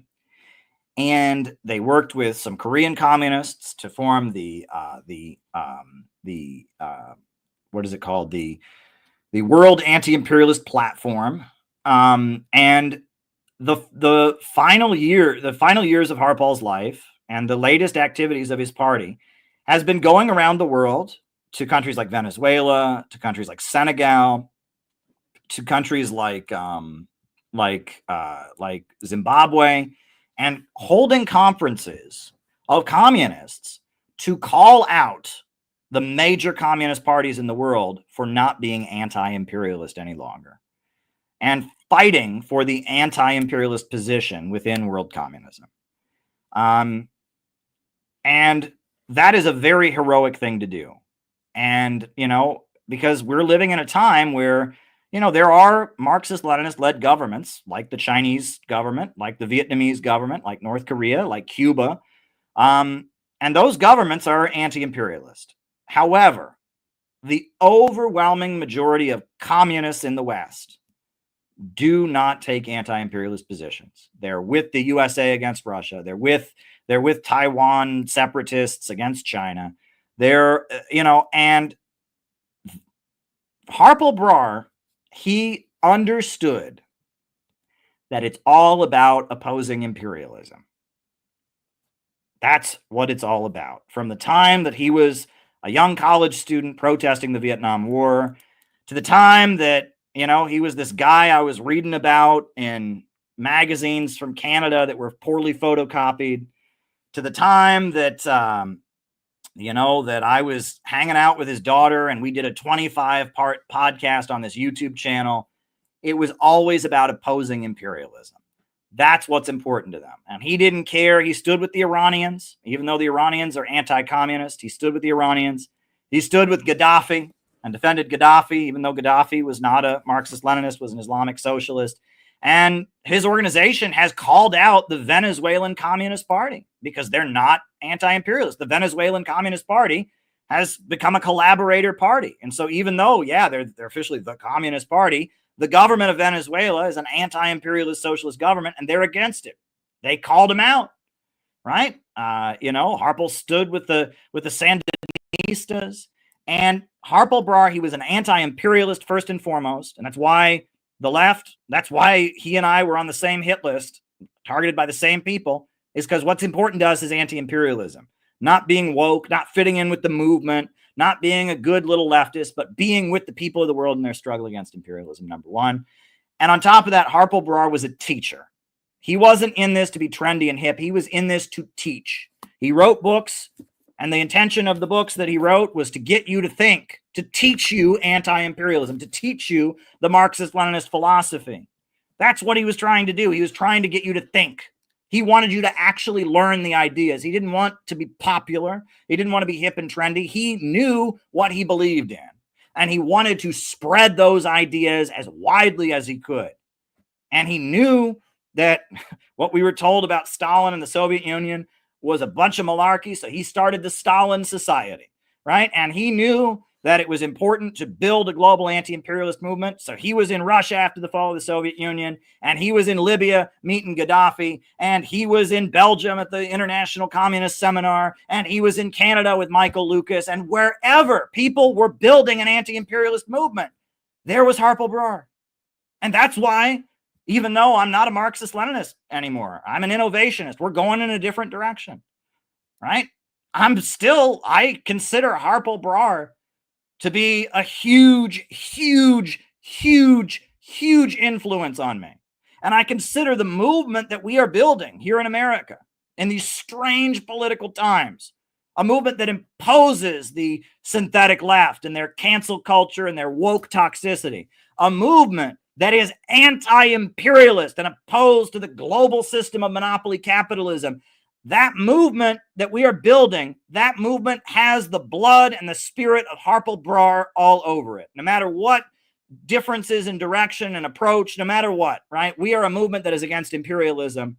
We are a movement that stands for the banks and the factories and the industries being organized to serve public good and not the profits of a wealthy few. We are a movement that believes in economic growth and development. We are an optimistic movement. We are a movement that's about teaching people, not tailing after them, not trying to be trendy, but teaching people. Because that's the kind of movement we are building, we consider ourselves to be from the lineage of Harpal Brar. We are descendants of Harpal Brar. His blood is in our veins as a political movement, and we honor his great revolutionary life. We offer deep condolences to his comrades and to his family, and we hope that in our own way, with our own understanding, we can continue to do the great things that he spent his life doing. And on that note, we will now have the roll call, and then Gavin's probably got a lot more to say after that. So names and locations, folks, names and locations. I will call you all out as I see you. Names and locations, names and locations. After the roll call, Gavin's jumping on. He's going to say what he wants to say about Harpal. I mean, Gavin is somebody in our organization. Yeah, Brooklyn in the house. You forgot to mention sending letters and calling senators. That's important. I'll talk about that too. I'm just focused on Harpal. Lexington, Kentucky, Randall Wilson. Singapore, Luca from Singapore. John McCarthy in Chicago. Lawrence Johnson in Chicago. Names and locations, names and locations. Ian Chester in England. Names and locations, names and locations. Jacob in Wisconsin. Kew Gardens, New York. Who is he? From Thailand. Well, roll back 2 hours. You'll learn all about him. St. David's, Bermuda. Jenny Lynn in Cincinnati. Andre in Toronto. No, you're all good, Phil. You're all good. We love you here, Phil. Ryan in Kansas City. Nova Scotia. Phil Sang in Miami. Courtney in Virginia. Names and locations. Names and locations. Balthazar in Oakland. Carter in Minnesota. Doc in New Jersey. Tough sell for woke people. Dahe in Seattle. Viva Power of the Harpal in Mexico. Sydney Sydney, Ivan and Sydney. Names and locations, folks. Names and locations. Who is with us tonight? Names and locations. Names and locations. Joe in Durham, North Carolina. Alex in Brazil. Names and locations. Names and locations. Dan in LA. Caleb in NYC. That's me. Auckland, New Zealand. Jim. Names and locations. Work in progress in Ottawa. Joe in Durham. Names and locations. Names and locations. Gateshead, England. William Kane.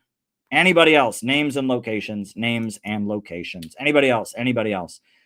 All right. Well, a couple things, then we'll bring Gavin on. First things first. If you ask a question, I will answer it after Gavin. So we got 4 super chats that have come in.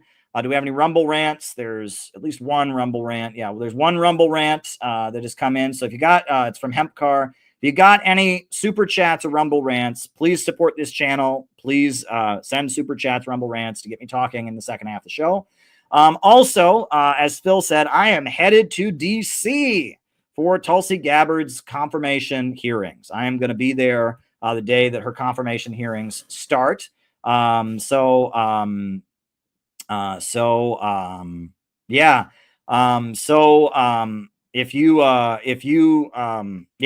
you want to send letters to the Intelligence Committee to support Tulsi Gabbard, that's what they're asking people to do. There's going to be a press conference, I just found out, in front of the U.S. Senate Plaza, where Tulsi Gabbard will be speaking with other members of Congress who support her. And she is somebody who could potentially be the director of intelligence for the new Trump administration. It's going to be a fight to get her through. She's 3 votes short at this point. So I'm headed to DC. So, your super chats, not only will they support my ongoing work, they'll probably help me pay for getting to DC. But I feel like I have to be there, to do reporting and other things. So if you want to send letters to the Intelligence Committee supporting Tulsi Gabbard, if you're in the DC area, maybe plan to be there Thursday morning, at Senate Plaza. Tulsi Gabbard is having her press conference, and I'm going to be there because if Tulsi can be the director of national intelligence, that'll be great. So I guess, if you have any more super chat questions or Rumble rant questions, send them in. I'm now going to bring in a good friend of mine who is also somebody who's very heavily influenced by Harpal Brar, and that is my good friend Gavin. Gavin, how are you, my friend? Hi, great to see you, Caleb. I'm definitely, obviously, if you wanted to really learn about Harpal Brar, we would bring on Joe T or Ranjit, but I'm just kind of here to help give the CPI perspective on how he's influenced us and so forth. A life well lived. And I think, no doubt the British media will deride him as a marginal figure. But Harpal himself was humble, and if you remember what the first time you had him on this channel, you kind of gave him this grandiose introduction, and he was like, I don't know about that, And I think Harpal probably didn't realize the influence he had on people. Perhaps not all of Britain was influenced by him, but of course he was well known in South Hall's Indian community as the communist bloke, or certainly one of the main communist blokes. Guys are called blokes in British English. I think, if anyone watching this was an American communist in the 2000s, not in a major city, that a lot of the communist content we had was from YouTube, of which Prol TV, Harpal's channel, was an original on, right? They jumped on the YouTube technology early. And, believe it or not, along with, Workers' World newspaper and stuff, my friends and I actually used to circulate some of Brar's audio recordings in our high school and stuff. And it's so, and you're mentioning the World Youth Festival. And I think, so the bottom line is that, you don't always realize how many people, you've touched. And, the internet was less rigged back then. You could go on YouTube and type communist, and you could find like actual communist. Prol TV. I remember I was actually like 14 or 15. I typed in Mao, and I found a certain guy who's not friendly to us anymore, Jason Unruh. But back then, I learned a lot from that. And what was I going to say? that I lost my train of thought, but when Trump convened the historic meeting with Kim Jong-un, the BBC had a mini summit, a roundtable, and the person they invited to give the People's Korea perspective was who? Can you guess? Harpal? Yeah. There's really on the CPGBML channel. There's because of course they had to, they had cut short sound bites and they didn't make him always sound great. But there's Jyoti Ranjit posted a longer version of his comments on there, and so it's not just 70s Maoist influential. It's real time things that people are listening to, and there's a lot of directions we could go, Caleb. I mean, you should probably take the lead here. But one comment that's actually crazy that most people don't know about because it's buried somewhere in SoundCloud.com/proletarian is I swear to you this is true. Mr. Brar said that Jeremy Corbyn divorced his wife because she wanted to send their son to a private school. And Harpal said, I admire it, being so committed to working class education that you're willing to separate from your partner. Wow. And at a Labor Against the War event, Harpal said, he goes, I asked Jeremy, and I have not yet received a response. When are you going to divorce the Labor Party? Wow. Well, I mean, when are you going to divorce this imperialist organization? Right. Well, he had a sense of humor. One thing, I guess he was quoted as saying someone was baiting him. They said, well, you really do think Iraq should have nuclear weapons, right? And he said, yeah, and I think I should be able to have nuclear weapons too. I should be able to keep them in my backyard and and warn my neighbors with them or something like that, right? That he had a sense of humor, and that's everyone who interacted with him. They kind of that just came across. He had this way of I remember when I was at the World Youth Festival in 2013, his son Ranjit was there. And I remember we asked him oh, we need a pen or something. And Ranjit says, oh, this one just wants the moon on a stick. He does. They just have this I don't know. It's hard to explain, this kind of witty way of being. They're kind of lighthearted, right? They're talking about very serious issues about wars and empire and stuff like that. But they have a way of just kind of. I mean, it's just something. I mean, they are committed anti-imperialists. I mean, and like I said, he just kept showing up. I read his name in a magazine when I'm 15, and I never in a million years thought I'd be hanging out with his daughter at conferences or having a 25-part podcast with him. But so many of the people that call themselves communists are not anti-imperialists, right?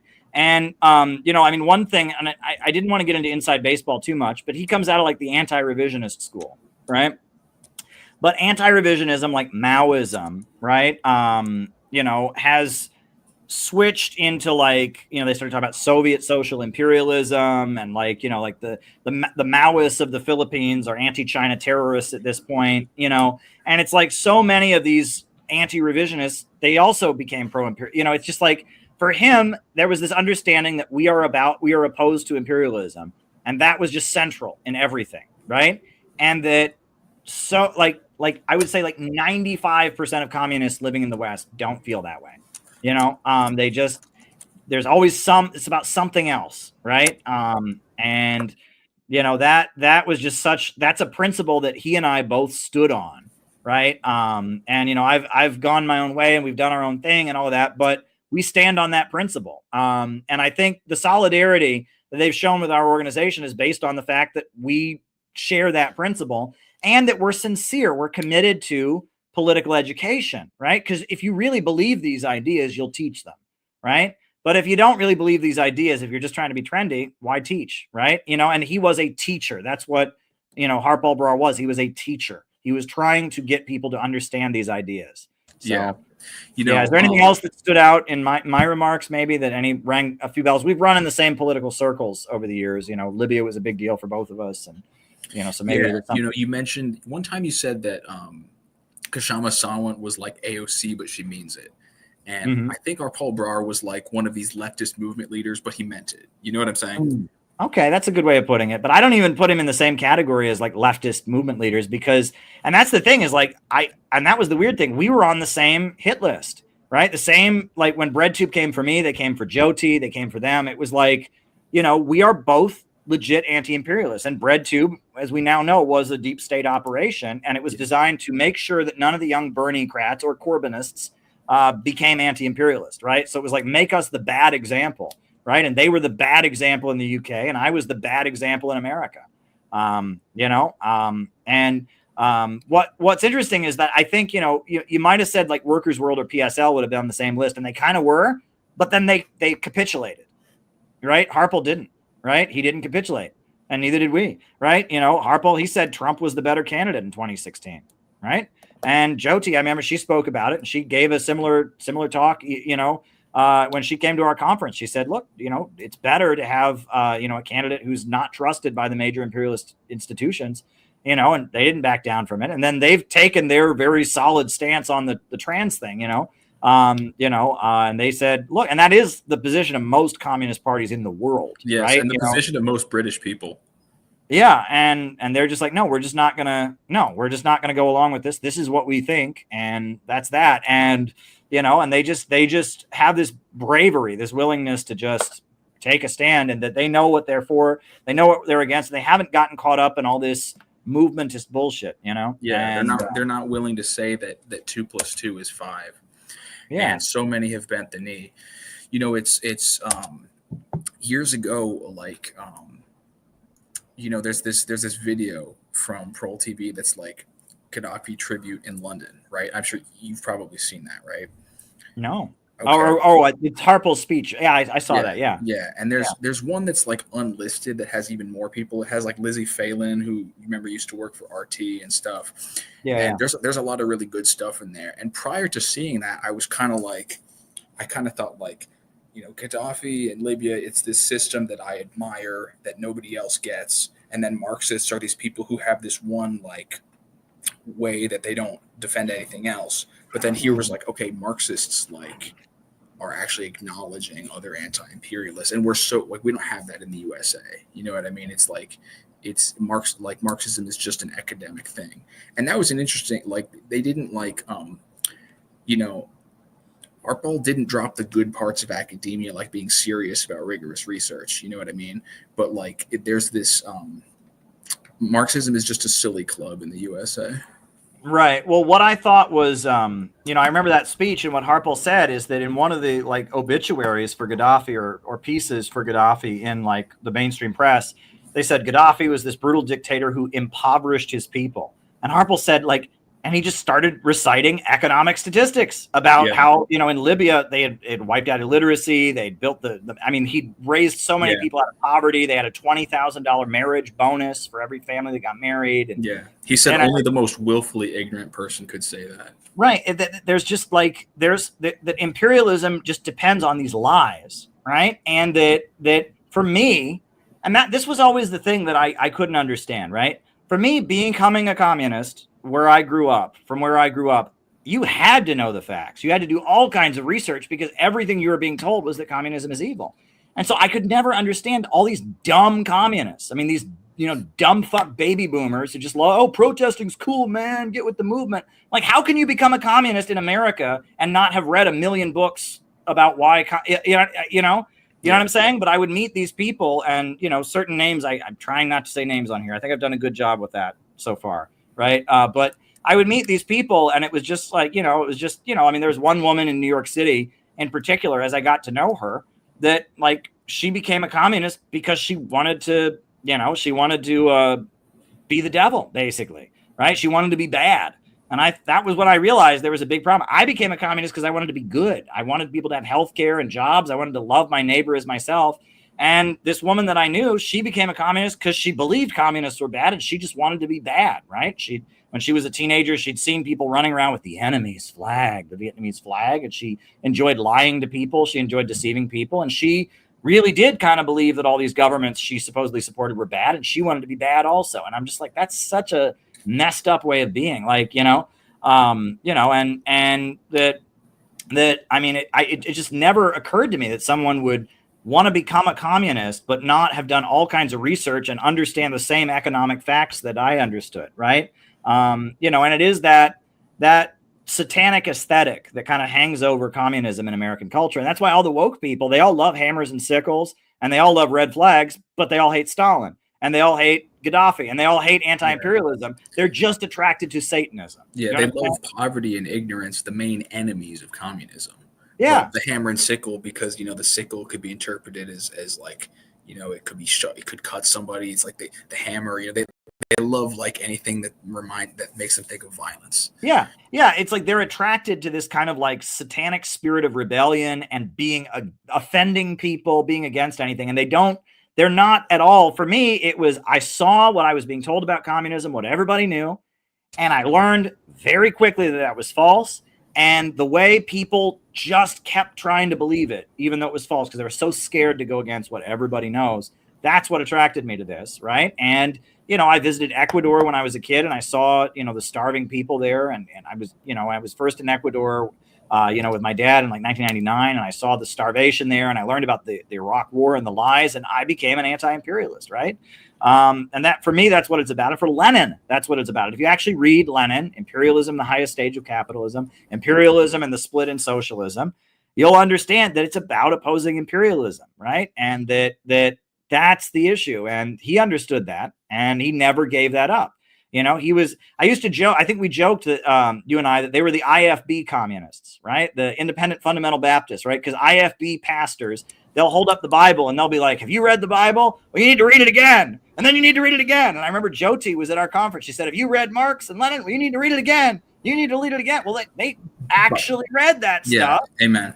And by the way, for the British, that it's about opposing imperialism, right? They didn't, you know, cherry pick it for quotes that says that it's about how to build a trans rights rally. Yeah. You know, they actually understood this stuff. So anyway, sorry, I've been talking. I was just going to clarify. By the way, for people in the audience, especially the British people watching, that's not an insult. I'm Independent Fundamental Baptist. Oh, okay. You know, so yeah. You know, okay. you really believe in socialism and communism. That's a good thing. You know. Yeah, they actually read Marx and Lenin, and there are certain principles like anti-imperialism that are central to it, and they weren't willing to give that up when when it suddenly became trendy to be a communist, except not be an anti-imperialist. If you're an anti-imperialist, then you're actually a Nazi. You know, I mean, it's just, you know, I mean, that's what I find to be so valuable about them. They didn't abandon what it's all about, right? I mean, I would never, you know, I feel like nowadays I never would have become a communist. I would never have been a communist. I would probably be on the far right, you know, nowadays, you know, because if I mean, you have to shudder to think sometimes. It's like, you know, you ever wonder sometimes, Caleb, you know, if I hadn't clicked on, you know, the Gaddafi tribute in London, or if you hadn't, you know, seen that encyclopedia that admitted that some of the economic truths about what the Soviet Union achieved, or if Harpal hadn't stumbled on that Marx and Engels book in a library in England, you know, you always wonder these little things sometimes. Well, you wonder about that, but for me, I feel like I was on that trajectory already, right? I was learning about imperialism. I was against the Iraq War. I was, you know, and it was like I would have. You know, it's like if I hadn't found that one, I would have found another one. You know what I'm saying? Like, right, you know, of course. You know, and that's why, again, like, you know, it was a magazine I read when I was 15. Okay, thought nothing of it. Was around one Maoist group. Then I joined Workers' World. There they are again, right? And then, you know, and there they are again. It's like I was on. That's why I'm saying this is about bigger issues, right? And I know Harpal would hate this because he was very much an atheist and very much a dialectical materialist. So, you know, I almost don't even want to say this, but I feel like there's like some kind of spiritual connection, right? We were like connected somehow because we were on the same course. The same things were important to us: facts, economic data, opposing you know what I'm saying? And those things were not important to other people. And because of that, you know, it was just like they just kept showing up, right? It's like it's almost like a recurring character in a sitcom or something. You know what I mean? It's just, and there's Harpal Brar again. Oh, and then, you know, 2 episodes later, there's Harpal Brar again. You know what I'm saying? You're the American character in the CPGBML sitcom. Right. In the CPGBML sitcom, I'm the American character who just shows up, right? I think when I first was friendly to them, they saw my blog and they saw like a picture of me on a t-shirt that said "Read Lenin and Trotsky," and they're like, he's a young Trot, but very confused Trot, or something like that, you know. But we're on the same course. We had the same enemies, right, and the same people targeting us, and the same principles that we stood by. Well, I mean, I partly agree, but I guess the point where I differ with you slightly is I think that, you know, certain accidents of the universe, or we might say of God, you and I, Caleb, that like, you know, you mentioned that you would have just been a Trump supporter, or you might not have, like, the algorithms today, they don't allow for Harpal Brar. You know what I mean? You know, what if, you know, they promote Jordan Peterson as like a, you know, an older person giving advice, you know? And I think that, like, I don't know, I think society is a bit more rigged today. I mean, I think that it's a bit harder. It's harder for people to find true information that leads to anti-imperialist conclusions. You know what I mean? We don't necessarily, it's not always inevitable that people find the truth. And that's part of the problem with like the communist movement, is we have this idea that good ideas will just kind of eventually have a way of getting to people. Well, it's kind of interesting. I mean, you know, because like when I was talking about that magazine that I got when I was a teenager that had the photocopied articles, that's where I first heard of Harpal. Like, I remember being in Cleveland and like finding anything like this was like finding treasure. You know what I'm saying? Like when I got my first hand on a communist newspaper, it was like, oh my God, this sacred, you know, it used to be really impossible to find anything like this. You know what I'm saying? You know, you know, and so you had to really go looking for this stuff to find it. You know what I'm saying? Like, you had to really, really go looking for communist politics, but then what you found was much more authentic. Whereas nowadays, quote unquote, communism is everywhere, but it's not authentic. It's very fake, right? You know, and then I think about, like, you know, these old beat up bookstores in Cleveland where you go to the political section and you might find something like this, you know, or, you know, I mean, it was like you really had to dig to find communist stuff at one point, right? And part of that was just that the internet was very new and a lot of stuff just hadn't gotten up on there, you know. And I think nowadays information technology is you know, taking off. So nowadays, if it exists, you can find it on the internet. Now they've rigged the algorithms and stuff to make it a little bit harder to have more control, but it's still there. But it didn't used to be that way, right? It didn't used to be that way. And this relates to one of the things that you and I last spoke about when I was on your channel, which is that they've gotten better at making decoys, or they've decided to make decoys, right? Because before it was hard to find authentic communist material. And by the way, I apologize for,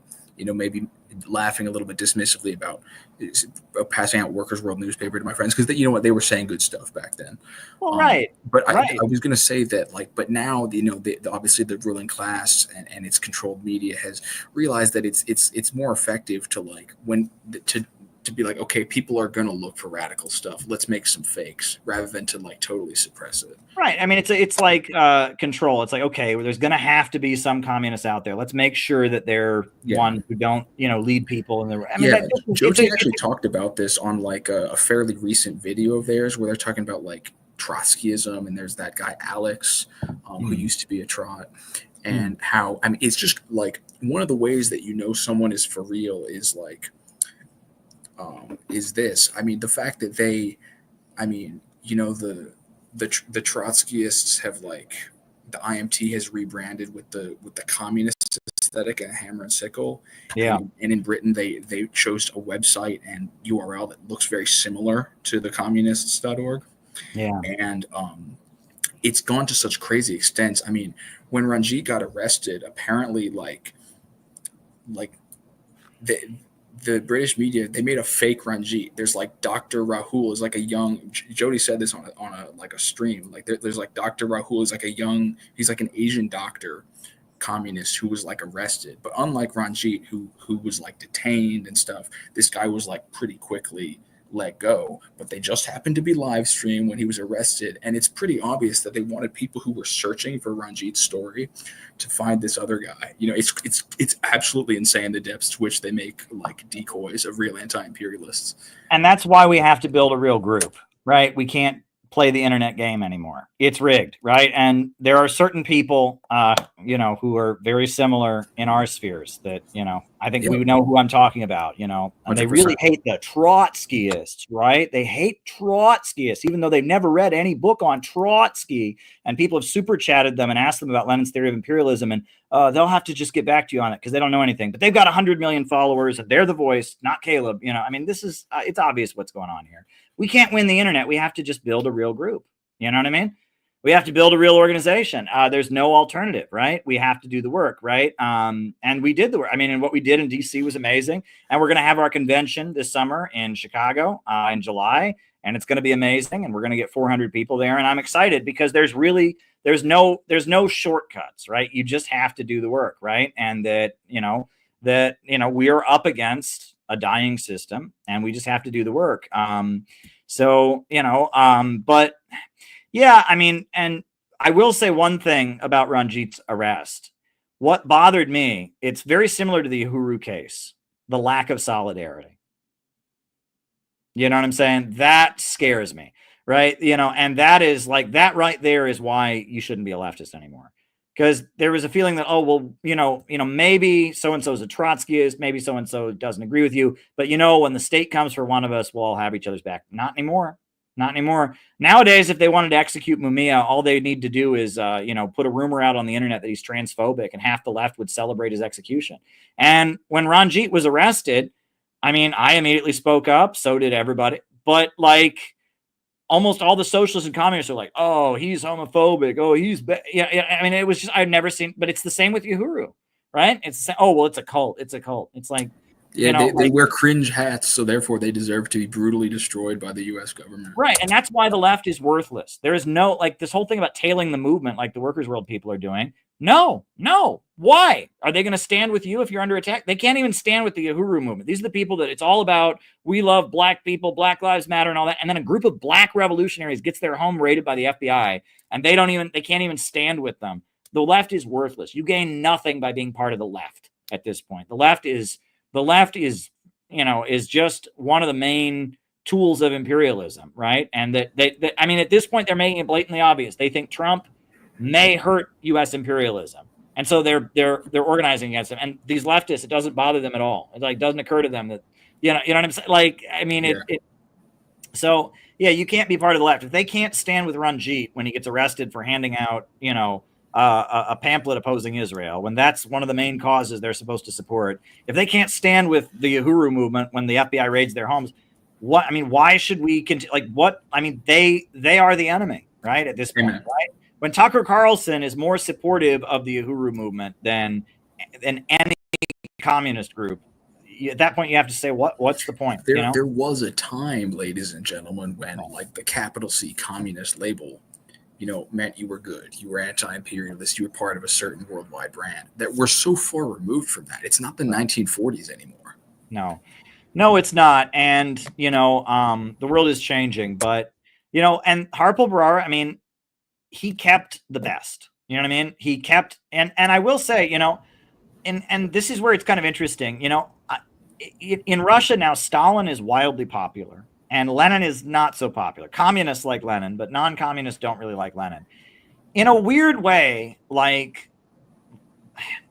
don't know how to say this the right way, but it's like there was a global movement that Stalin led, right? The global communist movement was very confused, right? And then after the death of Lenin, you had Trotsky, and then you had Bukharin. But in 1928, when Stalin became the leader, and then after that, you had the Great Depression, and there was this global movement that that built the unemployment councils and all of that, and then built the Popular Front. That movement that was led by Stalin, right? That's the movement that I look to with admiration. And those are the pamphlets that I read when I was a kid. I read Toward Soviet America by William Z. Foster. I read Plain Talk About Communism, or what is it called? Why Communism by Moishe Olgin. And it's that movement that Stalin built that put people who were losing their homes back in their homes, that celebrated the economic achievements of the USSR, that built the labor unions, that was anti-fascist. That movement, right? That is what I look to with admiration, not communism in a vague sense. You know what I'm saying? And that movement, I noticed when I was, first coming around, this was, you know, it was in the age of the neocons, like the Bush years is when I first started studying this stuff. If you looked for communist books, there were like 1 million books saying we need to stop being dogmatic and we need to stop being like that. And it took me a really long time to actually find that, you know, to find the William Z. Foster, to find the old Soviet, pro-Soviet communist books. But I found 1 million books that had been published in the 70s, 80s, or the 90s saying, stop being a dogmatist. You can still be a communist, but that Stalin stuff, and it's like that I never could find. I found all these books ranting against the dogmatic Soviet Stalinist line. I could never find the dogmatic Soviet Stalinist line. I had to dig it up. And when I found that, it made a lot more sense than any of the weird philosophical crap I was reading. You know what I'm saying? And that's what Harpal believed in. He was a Stalinist. I mean, he loved Stalin. That was his thing because he was standing up for the principles of that movement, right? That movement that had, you know, defeated the Nazis, that had made the Soviet Union an industrial superpower, that had made, you know, launched the Chinese Revolution. That was Harpal's movement. Harpal was a Stalinist, and he was trying to preserve that movement, right? That was kind of the essence of his political message. Would you agree with that? Definitely. You know, when you gave a short speech to when O'Malley was freed, and you mentioned that O'Malley was smashing idols, kind of like the Old Testament prophets. You know, I thought communism is an idol. You know, that's what I immediately thought of. But its idols were based on real things, and there was a real thing, and that's what Harpal was. I don't want to say the last of, because you know, thank God we still have you know, the communists of Britain, and we still have you know, the DPR Korea and so forth. But there is a real thing, but it's been obviously dwarfed and left behind by the majority. Yeah, no. Yeah, and that's that whole thing that I tell about the idols that comes from Thomas Carlyle, the Scottish philosopher, who said that originally the idols were meant to stand for something, right? You know, that we don't think that ancient human beings were stupid and they literally believed that a piece of wood was God. The idol was said to represent a true principle. But then after generation, the idol became part of a routine, and that true principle was forgotten. Right. And so the prophet comes to smash the idol because he wants to reconnect people with that real truth. Right. And that I think what you're getting at is that communism as an aesthetic, as an idea, has become an idol, in that the real principle that it once stood for is lost. Right. And that there's a lot of people going around, but they've missed the essence of it. And that Harpal was somebody who really held on to that essence of it in a real true way. You know, I think that's what you're getting at, right? Exactly. Yeah. Yeah. And I mean, I didn't think of that, but that's a really good way of putting it. It's true, because communism, again, there's all these people all of a sudden that are communists, but they don't agree with me on anything. I don't want to be associated with those people. I don't want people on the street to think I'm one of those people. I'm on the opposite side of all of them on all those issues. And so was Harpal, you know, and so we're in a really, really strange time. But, you know, the other thing that I think about is how, you know, like how hard it must have been to keep the faith, so to speak, in the 90s, right? I mean, the 90s was a really, really hard time. You know, it may have been the few people that were still out there talking about this stuff were more pure in what they believed, so it's a little different.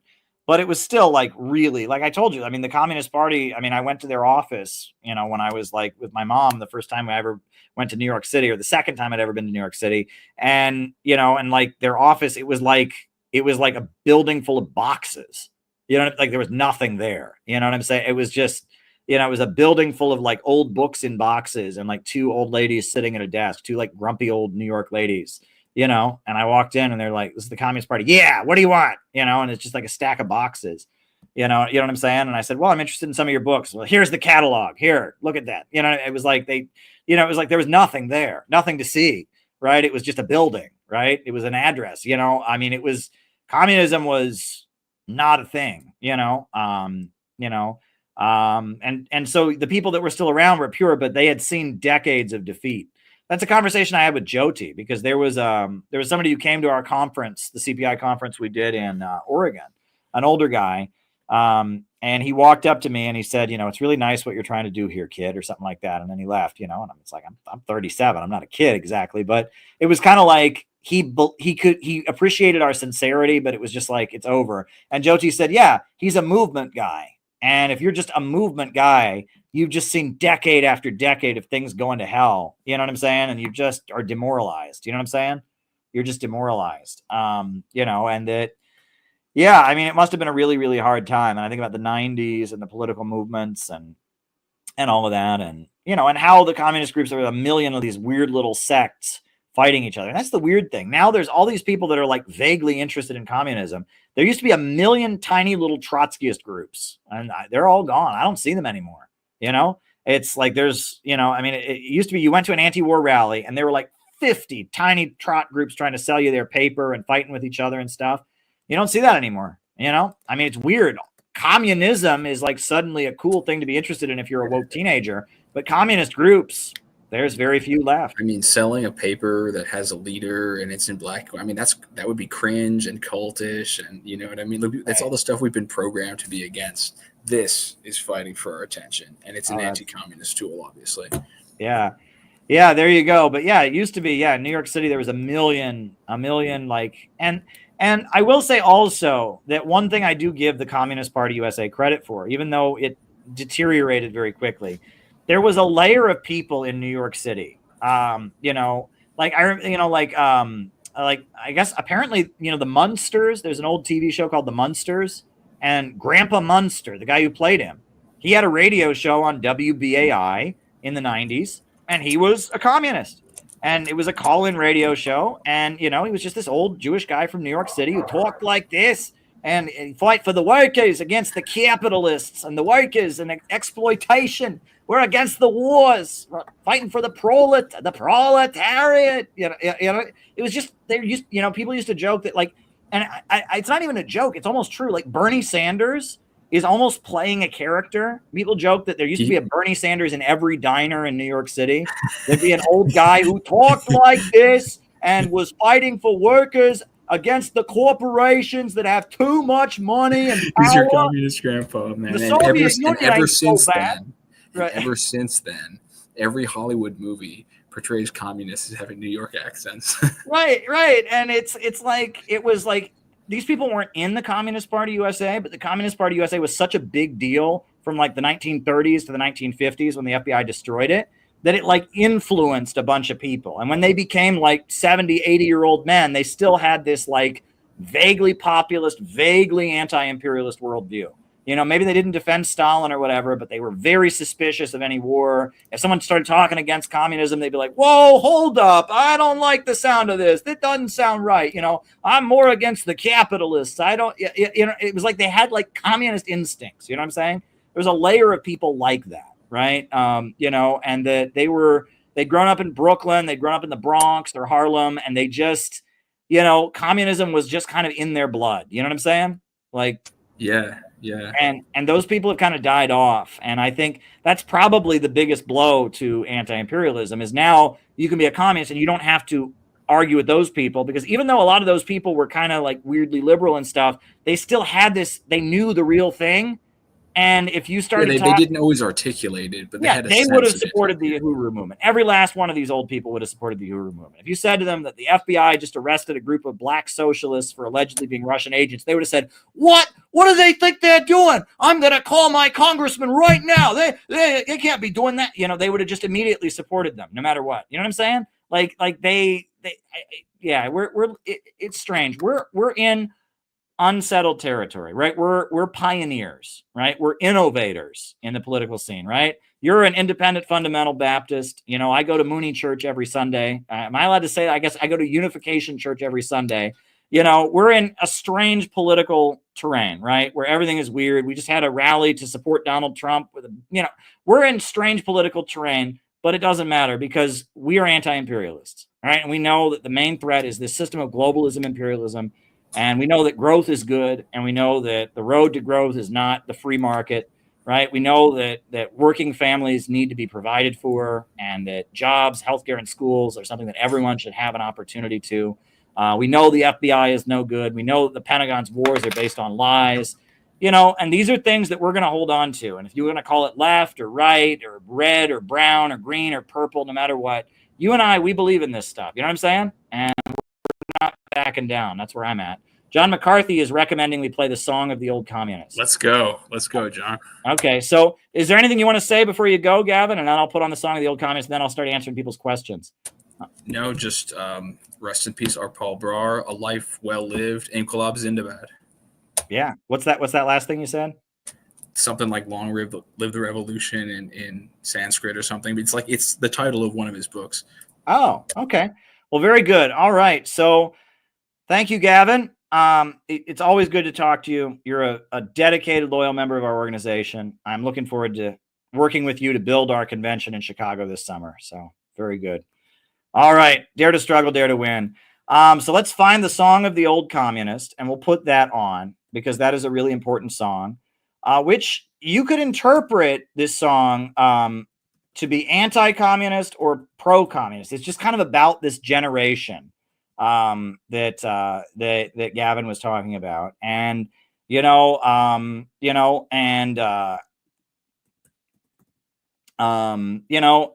about that, and we are in strange times, but this is a really beautiful song, and it's about the generation of people who were with Stalin. Basically, it's about the Stalin generation, and it's like an old man from the Stalin era communist movement telling his life story, and it's really beautiful. And I'm really glad that John recommended we play it. And after we play this song, we will then at that point start answering people's questions. So let's play the Song of the Old Communist. This is, I guess, a woman named Nancy Kerr performing it, and then from there we will start answering questions. So send any more super chats or Rumble rants you got. Here we go.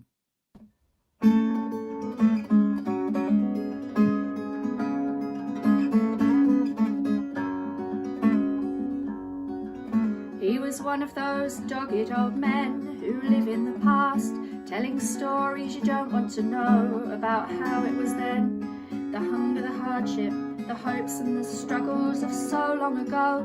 And we must have looked bored, for like sparks from the cinders, his eyes glowed with anger, his words seemed to burn. He said, I will be heard, for my life is not over. I have something to say, yet you have something to learn. He said, you who have nothing at all to believe in, you whose motto is money comes first, who are you to tell us that our lives have been wasted and all that we fought for has turned into dust? I was only a lad when we read that in Russia the workers, the Soviets, had taken all power, and the man they called Lenin who led them was our inspiration. His triumph was our finest hour, and I'll always remember how fear shook the wealthy like thieves who have just been caught out in their crime. But we, who had known only war and the workhouse, rejoiced that a new world was born in that time. You can't know what it meant, and the pride that we felt to know working people, people like us, could shake off the shackles, could topple the palaces, remake the world without ruler or boss. It was this kept us going, this dream of a new world, through all those dark years of defeat and despair, when we who were proud to proclaim ourselves communists fought for a world free from hunger and fear. It was down with the means test, no cuts in our wages, we want £3 a week and a 7-hour day, and there wasn't a thing that we got but we fought for it. Don't you know bosses give nothing away, and the strikes and the marches and battles to beat off the bailiffs and coppers when hope was still young. Hot heads and hot hearts as we tested our power, the workers triumphant, that was our song. For a time he was silent and lost in his memories, then but more softly his words came again. Perhaps we fought for too much, perhaps the cost was too much. There are things I know now that I couldn't know then. We believed a revolution was just round the corner, and we were the vanguard to bring it about. And the other left parties we classed as class traitors, bourgeois social fascists, of that we'd no doubt. And then the times changed, we campaigned for the Popular Front. The old line might never have been But we led the workers in combating fascism, Mosley in London and Franco in Spain. We believed we were history's chosen, and Soviet Russia our future, our heart and our soul. And the 5-year plan was a vision of plenty to us who lived half of our lives on the dole. We knew of the trials and purges, of course, and were shocked when we heard those old comrades confess. But yes, we defended the first worker state in the face of the slander and lies of the press. And you, who have nothing at all to believe in, you whose motto is money comes first, who are you to tell us that our lives have been wasted and all that we fought for is turned into dust? You may think we were duped, well, we paid for our dreams. Broken lives, broken marriages, jobs lost in jail, some lost heart in the left, some betrayed us for medals. There are always some turncoats whose souls are for sale. But the best of us never surrendered our vision, and we kept the faith through the bleakest defeat. Do you think that was easy? Surrounded by hatred, the sneer of indifference, the hurt of deceit, and our lives were made rich by the cause that we fought for, the friendship, the fellowship, sharing one aim, to transform society, end exploitation, and that day will come yet, though not in my time. Again he was silent, and what could we tell him? That the world now was different, that he'd had his day, that an old man's dreams were not our concern, but still there was something he wanted to say. Now when I look back, I see what we fought against: homelessness, hunger, injustice and war. But what did we fight for? What dream did we strive for? I used to know once, now I'm no longer sure. But you, who have nothing at all to believe in, you whose motto is money comes first, who are you to tell us that our lives have been wasted and all that we fought for has turned into dust? He was one of those lonely old men who live in the past, telling stories you don't want to know about how it was then, the hunger, the hardship, the hopes and the struggles of so long ago.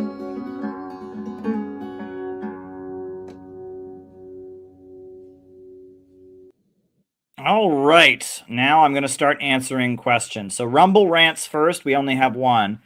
Hempcar says, do you think handing out facts about Iran and Korea on campuses would help students realize they're not dictatorships? I heard Iran provides sex changes, things like that. Well, as far as Iran providing sex changes, I'll answer that part first.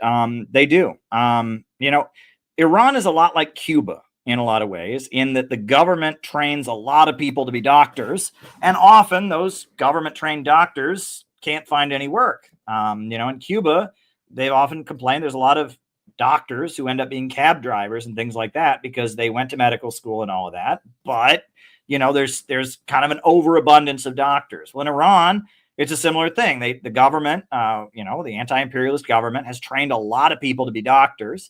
And they don't all have that kind of work. When I was in Iran, one thing that I would always see in the hotels was many, many women with bandages on their nose. And that's because women from all over the Muslim world go to Iran to get nose jobs. Why? Because they're very cheap in Iran, because there's a lot of plastic surgeons who are looking for work. That's why in Iran, sex change operations are very, very cheap. Right? They're very, very affordable. That said, people say Iran is pro-trans. Now, yes, but not in the way the woke people are. In Iran, you can be one or the other. You can be a man or you can be a woman. You can change. You can have a surgery and become the other, but you can't be intersex. There are 2 bathrooms, men's bathrooms and women's bathrooms. They do allow the surgery, though, and the surgery is very cheap and very affordable, and they have no problem. If you want to change your gender, they will allow you to do it. But the way woke and trans is over here is completely different. And also homosexuality is very frowned upon in Iran. Now, there is a gay neighborhood in Tehran that I understand, and that there is starting to be in more like urban areas among like wealthier people, there's starting to be a little bit more tolerance for homosexuality. But for the most part, homosexuality is very, very stigmatized. Whereas the trans thing is just kind of like, oh, there's some people who are in the wrong body. All right, take care of that. Go see the doctor. But it's not, there's no intersex. There's none of that going on. That's one thing. The other thing is there is a claim that I've heard very widely that they kill people for being gay in Iran. And that is not true. And, you know, there was a photo when I was in college. There was a poster that I saw hanging on my college campuses. It had two guys, you know, hanging like on a gallows or whatever. And it said, the reason Ahmadinejad says there's no gay people in Iran is because he killed them all. Well, that photo is actually, those two guys were not hung for being gay. They were hung for raping a 13-year-old boy at knife point. They grabbed a 13-year-old boy, a minor, held a knife to his throat, and took turns raping him, and they got the death penalty. Now, I personally would prefer that the death penalty not be utilized, but the death penalty for raping a 13-year-old boy is very different than for being gay. You know, that was just a lie. They had this picture going around, oh, Iran hangs gay people. That's not true.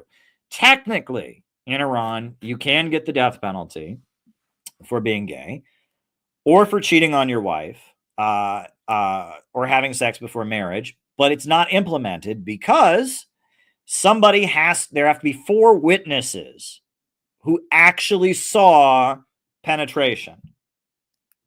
And unless there are 4 witnesses who can testify that they, with their own eyes, saw penetration take place, they cannot execute anyone. They cannot convict you of adultery or homosexuality. So, you know, I cannot think of any situation in which there would be 4 witnesses to penetration, you know, who could get up in a court and say, I, with my own eyes, saw this,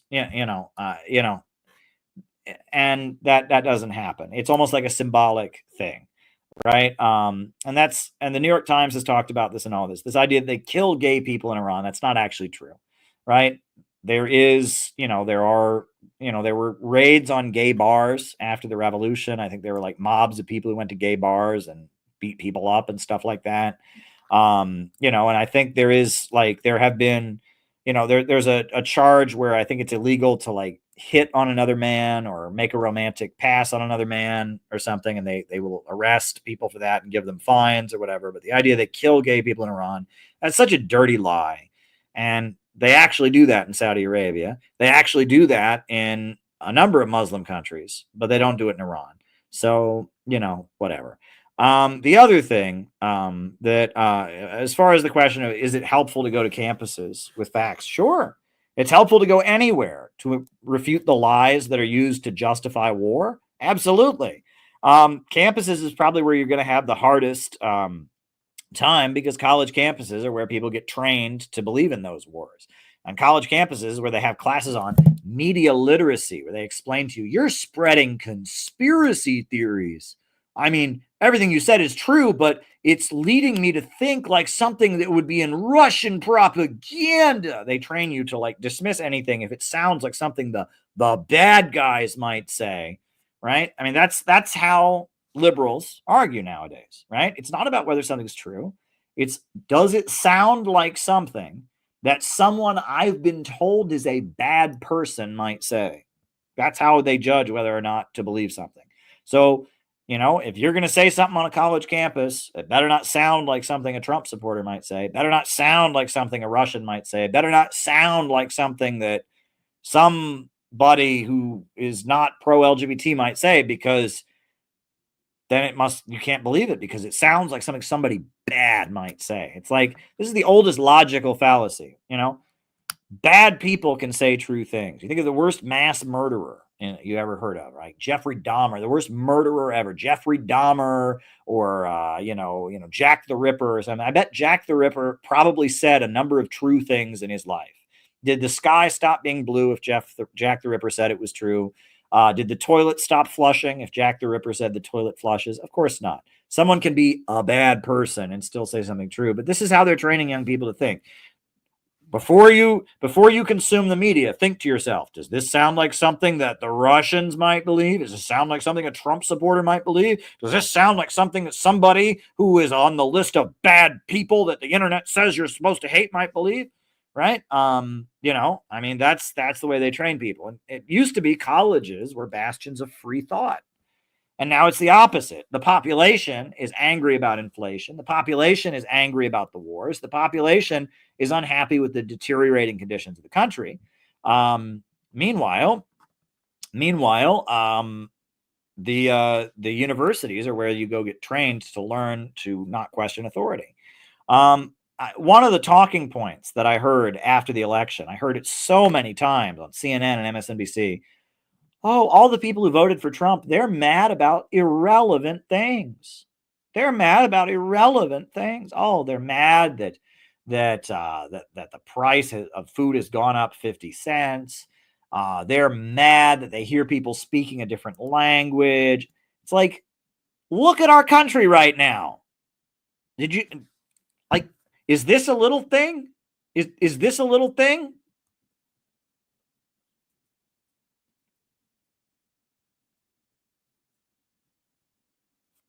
Is this a little thing?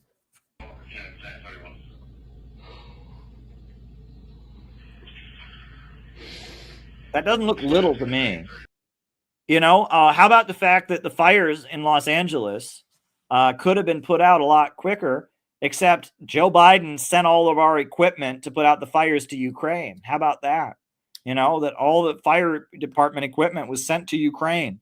How about that? Right? How about the the fact that we are spending billions and billions of dollars on foreign wars while the roads in this country are falling apart? Are these little things?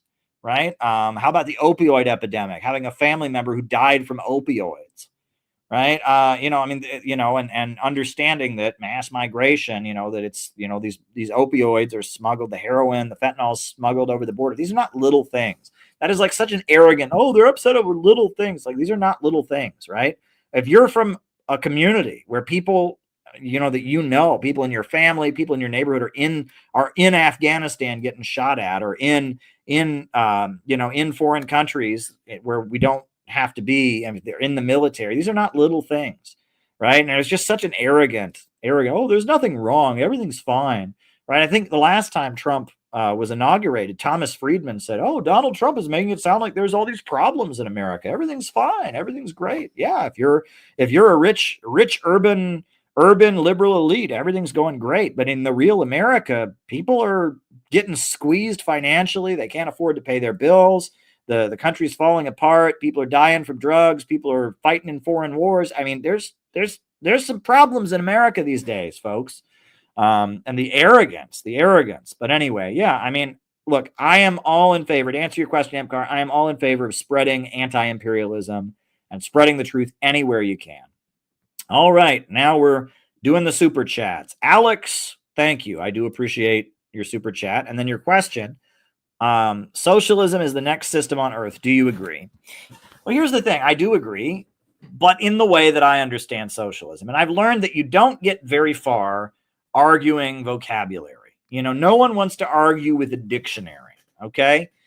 And so when I say socialism is the next system on earth, I don't mean Bernie Sandersism, right? To most Americans, socialism means the government gives people free stuff.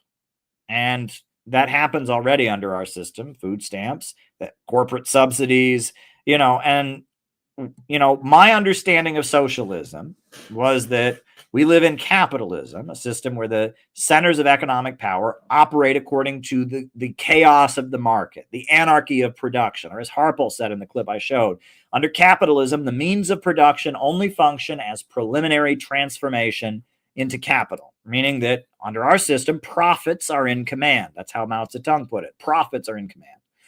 Socialism is, in the understanding that I have, right, is when profits are not in command, when the means of production, the centers of economic power, are forced to work in the interest of society overall. Now, my belief is that in modern socialism, the market has a very important role. Small businesses, cooperatives, In fact, I look at modern socialist countries like Nicaragua, like Venezuela, like Vietnam, and I see that a big part of their socialism is small businesses. So I'm starting to not use the word socialism when engaging with Americans because they think socialism is the government giving people free stuff and destroying and crushing small business owners. And that is not the next system on earth. That's not, right? But, if you mean, Vietnam, they call their system the socialist oriented market economy. And in that system, the government loans money to all kinds of people to start their own businesses. The state provides education to all children. The state, provides free health care to all children. But they facilitate people starting their own business and becoming very prosperous.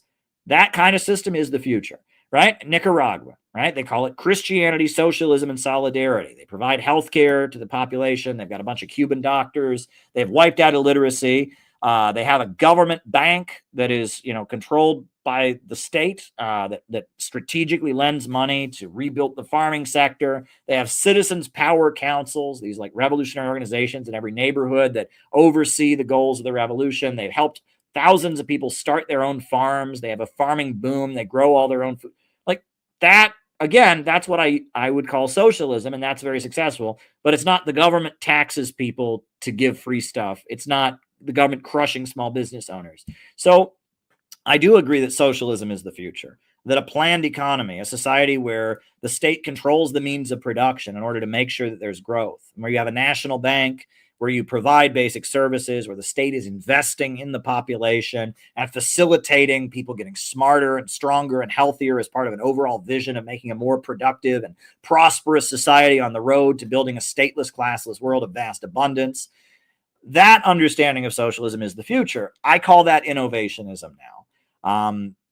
And that if you talk to average Americans, they're for that. If you said, hey, wouldn't it be great if the government was helping people start businesses and was enabling small businesses to flourish, and at the same time was kicking the ass of Jeff Bezos and kicking the ass of Bank of America and was investing in communities and was making sure that we had a strong, healthy population and making sure there's good schools and good roads. If you said that, most Americans, they would be for it. But if you said to most Americans, are you for socialism?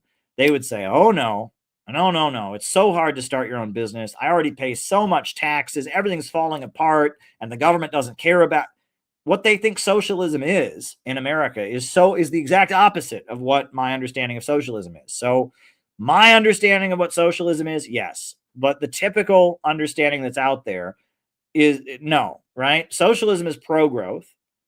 Socialists in the West are deep. So that's why we're calling ourselves innovationists now. We are for a society that is pro-growth, where the banks, factories, and industries and the centers of economic power are rationally organized by an anti-imperialist state in order to ensure long-term economic growth. So that is the future. I agree. But that's what I mean by it, and you have to be clear about these things. So there we go. All right. Thoughts on China's new AI, DeepSeek. What does it mean to America that it's open source and free? I saw that. The markets are going crazy because China just launched this new AI company, right? And that, honestly, I need to study this situation more. This is wild, right?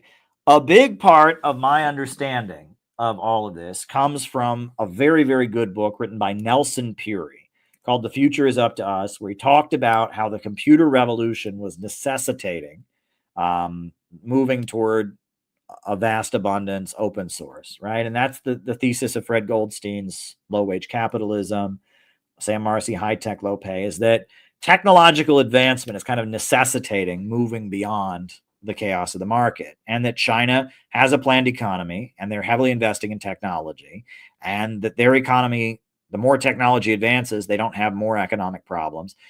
One thing I'll say, they have been predicting that China is going to collapse economically since I was born. My entire life I've heard, well, China's growing now, but they're about to collapse. Wrong.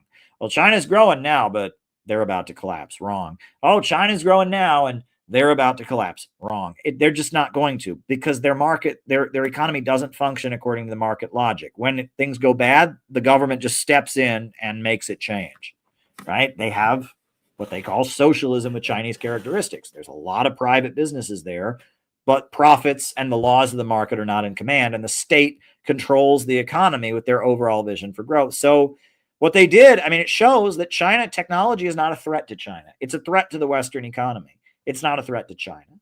So there you go. All right. Why would they be mad about someone plagiarizing their ideas? Isn't that the point of politics, to spread your ideas and get them to other people? Yeah, and I forget what part of this book it is, but I guess they're angry that there's like something about a tractor.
Check. Can you hear me now?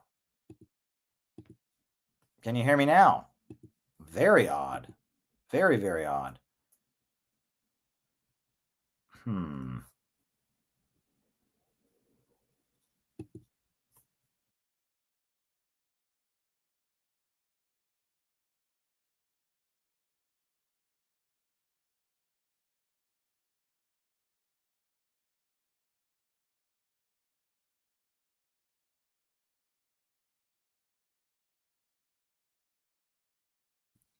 Can you hear me now? Can you hear me now? You getting audio now? How's the audio going? Can you hear me now? Am I getting sound? Getting sound from me now? You getting sound from me? All right. Very, very good. Very, very good. All right. So as I was saying, they found it very threatening that Harpal Brar was making the same kind of arguments that they were making, and their beliefs were very, very ideologically incoherent. They were the one true Trotskyist party in the world, etc.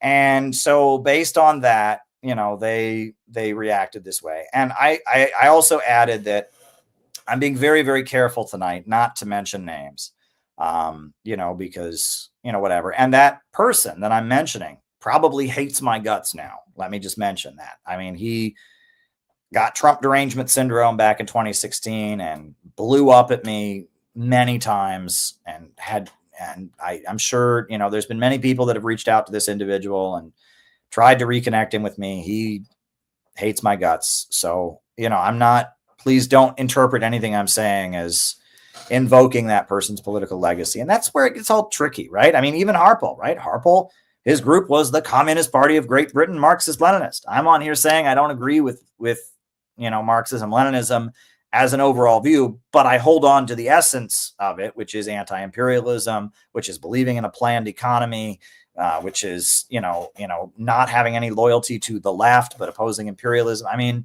it's like, I don't own Harpal's legacy, and he probably vehemently disagrees with me on a lot of things, right? He certainly was an atheist and a dialectical materialist. He certainly did not believe in God. And that's the thing with all of this, right? You can learn a lot from somebody, but also disagree with them on a lot of things. And, you don't have to, there's nothing wrong with drawing from different wells. There's nothing wrong with being eclectic, right? And that's why we're the Center for Political Innovation, is because, look, if it was just a matter, and this applies to a lot of things, if it was just a matter of finding the one pure ideology and magically applying it, somebody would have done that by now, and we'd live in a much better world. Obviously we're in new terrain, right? Gavin's a fundamental Baptist, right? I'm really good friends with the Unification Church. They came and spoke at our event, right? Because they want peace with North Korea, and so do we, right? We're in weird political terrain where a lot of things don't make any sense, right? Trust me, folks, I have spent many nights, and I've just gotten to the point where I've learned to let go, right? But it's hard sometimes. I've spent many nights just very angry about the fact that my entire adult life has been dedicated to communism, and now communists hate me more than anybody else. And I just how does this make sense? I've made so many sacrifices for communism. I've lived true to this in a way that they don't. And the first thing that any communist in America learns is there's this guy named Caleb, and he's bad. It's very hard for me to deal with. But you know what? I'm just at the point where that's because we're in new political terrain. That's because communism doesn't mean what it meant when I was a kid. And we're in new political terrain where nothing makes sense, right? And I am a pioneer, and I am somebody who's not willing to settle for failure, right? Yeah. I would be loved by American communists if I wasn't trying to get shit done. If I was just going along with whatever, was trendy in leftist circles, sure, I'd be loved, but I can't do that, right? I know what needs to be done, and we need to build an anti-imperialist movement, and it's got to be done. And so, I'm going to face persecution, and I'm going to be in weird places that don't make any sense. And we're in strange times that don't make any sense. But I know what I believe in. And I know that, North Korea and South Korea should be peacefully reunified. And I know that Russia is right to defend the people of Donbass. And I know that Taiwan is part of China. And I know that Venezuela shouldn't be suffering under the sanctions they're under. And I also know that the same big bankers and monopolies that are destroying the lives of American working families are also the same ones driving us to attack these countries. And that the people of America should stand arm in arm with the people of the world against the Wall Street monopolies and the big bankers and the mainstream media and the toxic woke left that they've created to try and save their system. So I have certain principles that I stand by. And I'm open to other things. I'm open to compromise on other things, right? And I also know that if it wasn't for my belief in God, I would have surrendered a long time ago. There's no way I would have continued to stand for the truths I believe in if there wasn't some kind of higher power, some kind of truth in this world. If it wasn't for the life of Jesus Christ and the sacrifice that Jesus made for us all on the cross and all of that, I would never be able to do what I've continued to do if it wasn't for the strength that I've been able to draw from my connection to God, So, if it wasn't for that, I would have surrendered a long time ago. We're innovating. We're in new territory, but we're anti-imperialist. And that's what matters. We are anti-imperialists. Imperialism, globalism, that economic system that impoverishes countries all over the world, that is the greatest enemy to humanity. And there's a whole new world rising. And the nature of man is growth. Human beings are growth oriented. We build, we construct, we reinvent nature around us to make the world a better place. Growth is good. Growth is the essence of what it means to be humanity, to be a person, to not be an animal. Growth is not bad. And the forces trying to tell you that growth is bad are the enemy, right? Growth is good. And the future of humanity is innovating and constructing and building. And yeah, I guess I'll say that much too. So I stand by the truths that I know. I'm opposed to imperialism. I believe we need a rationally planned economy where the banks and factories and industries are organized to serve public good. We need a government of action to fight for working families. And that's where I'm at. Thank you, Phil. Thank you. So, we're in uncharted waters, but we keep going. We keep going because we know that we're sincere in what we believe. And that's why we keep going. So there we go.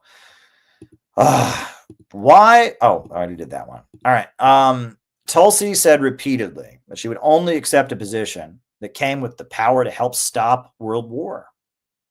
And that's the type of position Trump offered. Yes, if Trump, we have to get Tulsi in, right? And she's close. She's very close, but it's going to be difficult. That's why I'm headed to DC, right? It looks like, I'm headed to DC. I knew that her hearings started on Thursday. But then when I found out that there was going to be a press conference and all of that, looks like I'm headed to DC. We need Tulsi Gabbard to be director of intelligence. And this in and of itself, right? Right. She's going to be the top spy for the American government, right? That's intelligence. That's the spying agency. She's going to be the director of the American spying agencies. I'm supposed to hate the American state. Well, I'd rather have somebody running the American state who doesn't want World War III than somebody who does, And so, yeah, I'll go down there and I'll say Tulsi Gabbard, military person, Pentagon person, right? Zionist, supporter of Israel. I want her to be the director of national intelligence. As much as she may not be perfect, I would so much rather have her doing it than somebody else. And if we can get her in that spot, the world has the potential to be a lot better off. If she's the one briefing Donald Trump every day about intelligence matters, we will be in a much better spot as a country and as the world. So yeah, I hope that I'm able to go there and do my little part to try and, show support for Tulsi Gabbard. I'm an American. I love my country. I was born here. I vote. I have the right to say I support Tulsi. So there you go. All right. Matt Taibbi made a great point in his interview with Tucker Carlson. News stories used to be presented to provide the whole context of situations.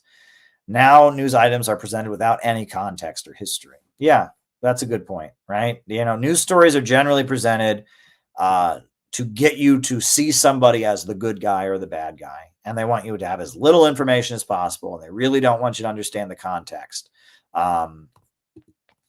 Send your letters. They really don't want you to understand the context. You are exactly right about that. And I need to watch this Matt Taibbi interview. I've seen a couple clips of it, and they were very good. Very, very good clips. So maybe that's next stream. We can show a couple clips from the Tucker Carlson Taibbi interview because it looks like it was cutting edge stuff. I hope Tulsi doesn't follow in the footsteps of Madeleine Albright, Victoria Nuland, or Hillary. I'm fairly confident she won't due to her practical, unique experience. Well, she sued Hillary Clinton, right? Hillary Clinton claimed she was working for Russia, and she sued Hillary Clinton. Tulsi Gabbard is the anti-Hillary Clinton. She is the anti-Hillary Clinton, if there ever was one. And, who knows? Maybe she'll get in there and she'll understand that she can't change things, but we got to try. Look, you can't give up your agency. You cannot. That's so much of the online community. They just, oh, no, everything's bad. Everything's going to hell. No. We got to make sure that we're players in this game. And we got to go out there and we got to give it our all. And we got to try our hardest to nudge the world in the right direction. We've got to do that. And if you give that up, if you surrender, you're in dereliction of duty. It is our responsibility to try and nudge the world toward peace, toward good as much as we possibly can. And that's why I'm doing this, mind you. If I didn't think that we had the ability to change the world, I wouldn't be doing this. And there's a lot of people who said to me, no, stop organizing, stop organizing. No. The only reason I was on here for the last 3 hours talking about anti-imperialism is because I want to change the world. If I didn't think we could change the world, if I just wanted to be a commentator who just, I gave my analysis. Look how smart I am. I, Caleb Maupin, am smart enough. I know the history of 20 countries. I am the very model of a modern major general. That's what is that? Gilbert and Sullivan, right? If I was, that's a Gilbert and Sullivan piece, right? Maybe you don't get the reference, right? Maybe it's outdated, but Gilbert and Sullivan, right? They were like, these were like light operas, that they produced in the 1800s that were kind of mocking, British society. There's a song, that is this guy who's a leader of the military, and he just very quickly and very fast recites like he gives a song that's basically him just saying, look how smart I am. Right? And he's supposed to be a pompous, arrogant general. Right. And well, there you go. I will put on, this is a classic piece of music. And I'm going to put it on because it's important, because like it's mocking people who are just like smart for the sake of being smart, right? That's the point, right? This guy who's a leader who's a major general, and he just spends the song reciting all the facts that he knows. And it's just like, look what an asshole he is. There's no point in just showing the world, oh, look, I'm smart. You don't apply your smart in a way that actually changes the world. It doesn't mean anything. And right, like this song is kind of mocking that persona of like people that just want to like smell their own farts and say, look how smart I am. So we'll put on this classic British bit of British musical theater satire, Modern Major General by Gilbert and Sullivan. Yes, he is a major general. Yes, I am a major general.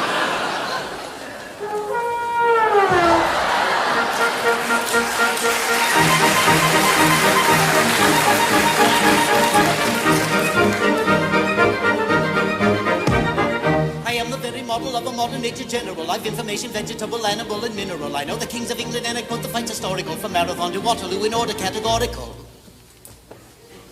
I am very well acquainted with matters mathematical. I understand equations both the simple and quadratical. About binomial theorems, I'm teeming with a lot of news. Lot of news. Papa? With many trivial facts about the square of the hypotenuse. With many trivial facts about the square of the hypotenuse. Many trivial facts about the square of the hypotenuse. Many trivial facts about the square of the hypotenuse. I am very good at integral and differential calculus. I know the scientific names of beings and animalculus. In short, in manners, vegetable, animal, and mineral. I am the very model of a modern major general. In short, in manners, vegetable, animal, and mineral. He is the very model of a modern major general. I know a mythic history, King Arthur's and Sir Caradox. I answer hard acrostics, I've a pretty taste for paradox. I quote in elegiacs all the crimes of Heliogabalus. In conics, I can fall peculiarities, parabolas. Hey! I can tell undoubted Raphaels from Gerardos and Zophanies. I know the croaking chorus from the frogs of Aristophanes. And I can hum a fugue of which I've heard the music's dinner for. Dinner for.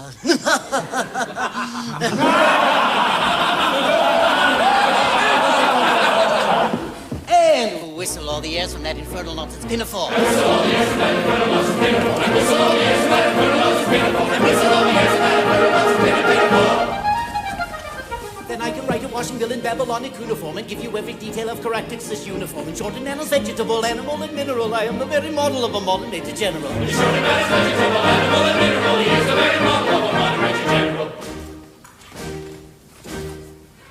In fact, when I know what is meant by mamelon and ravelin, when I can tell it cite a Mauser rifle from a javelin, when such affairs as sorties and surprises I'm more wary at, and when I know precisely what is meant by commissariat, when I have learned what progress has been made in modern gunnery, when I know more of tactics than a novice in a nunnery, in short, when I've a smattering of elemental strategy.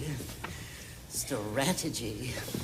Strategy, strategy, strategy, strategy. Strategy. You'll say a better Major General has never sat a G. You'll say a better Major General has never sat a G. You'll say a better Major General has never sat a G. You'll say a better Major General has never sat a G. Oh, my military knowledge, though I'm plucky and adventurous, has only been brought down to the beginning of the century. But still in manners, vegetable, animal, and mineral, I am the very model of a modern Major General. But still in manners, vegetable, animal, and mineral, he is the very model of a modern Major General.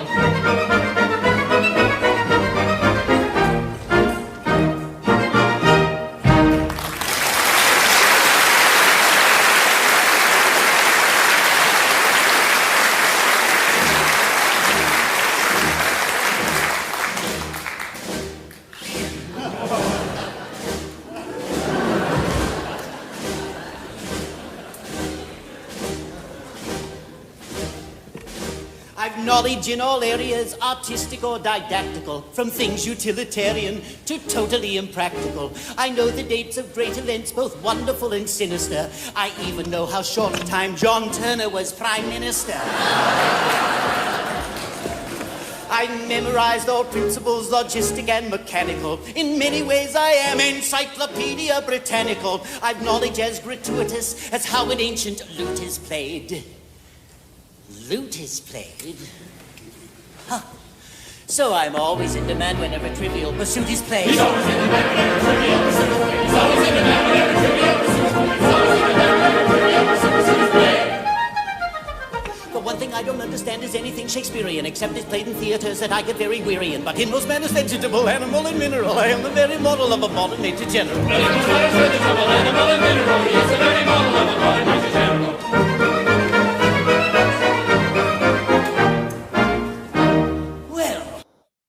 So there you go. There you go. I don't want to be that. That's what I was saying. The point, however, is to change it. The whole reason that we're doing this is because we believe we have the power to change the world. And there seems to be a lot of people on the internet who talk about similar topics to what we talk about, who don't believe you can change the world and are working overtime to try and convince you that we can't change the world. Well, I think we can. I think we can. And it's our duty to try. And we'll be much better off. We've got a much better shot with Tulsi in there than without her. And so if we can show support for her, that's something we got to do, and there you go. That's all I can say. I mean, there's really not much more, not more to say really, but I'm really glad I could do tonight's stream. I tried my hardest to not make everything we said about Harpal to be inside baseball. Tried to just stick to, explaining things, but, and I hope that a really proper obituary, a really proper biography of Harpal is published by his comrades and by others. But what I set out to do on tonight's stream was to tell you what Harpal meant to me. And I hope that I accomplished that. So, yeah. All right. Thanks, everybody. I'm going to put on the closing music. I'm going to put on the closing music.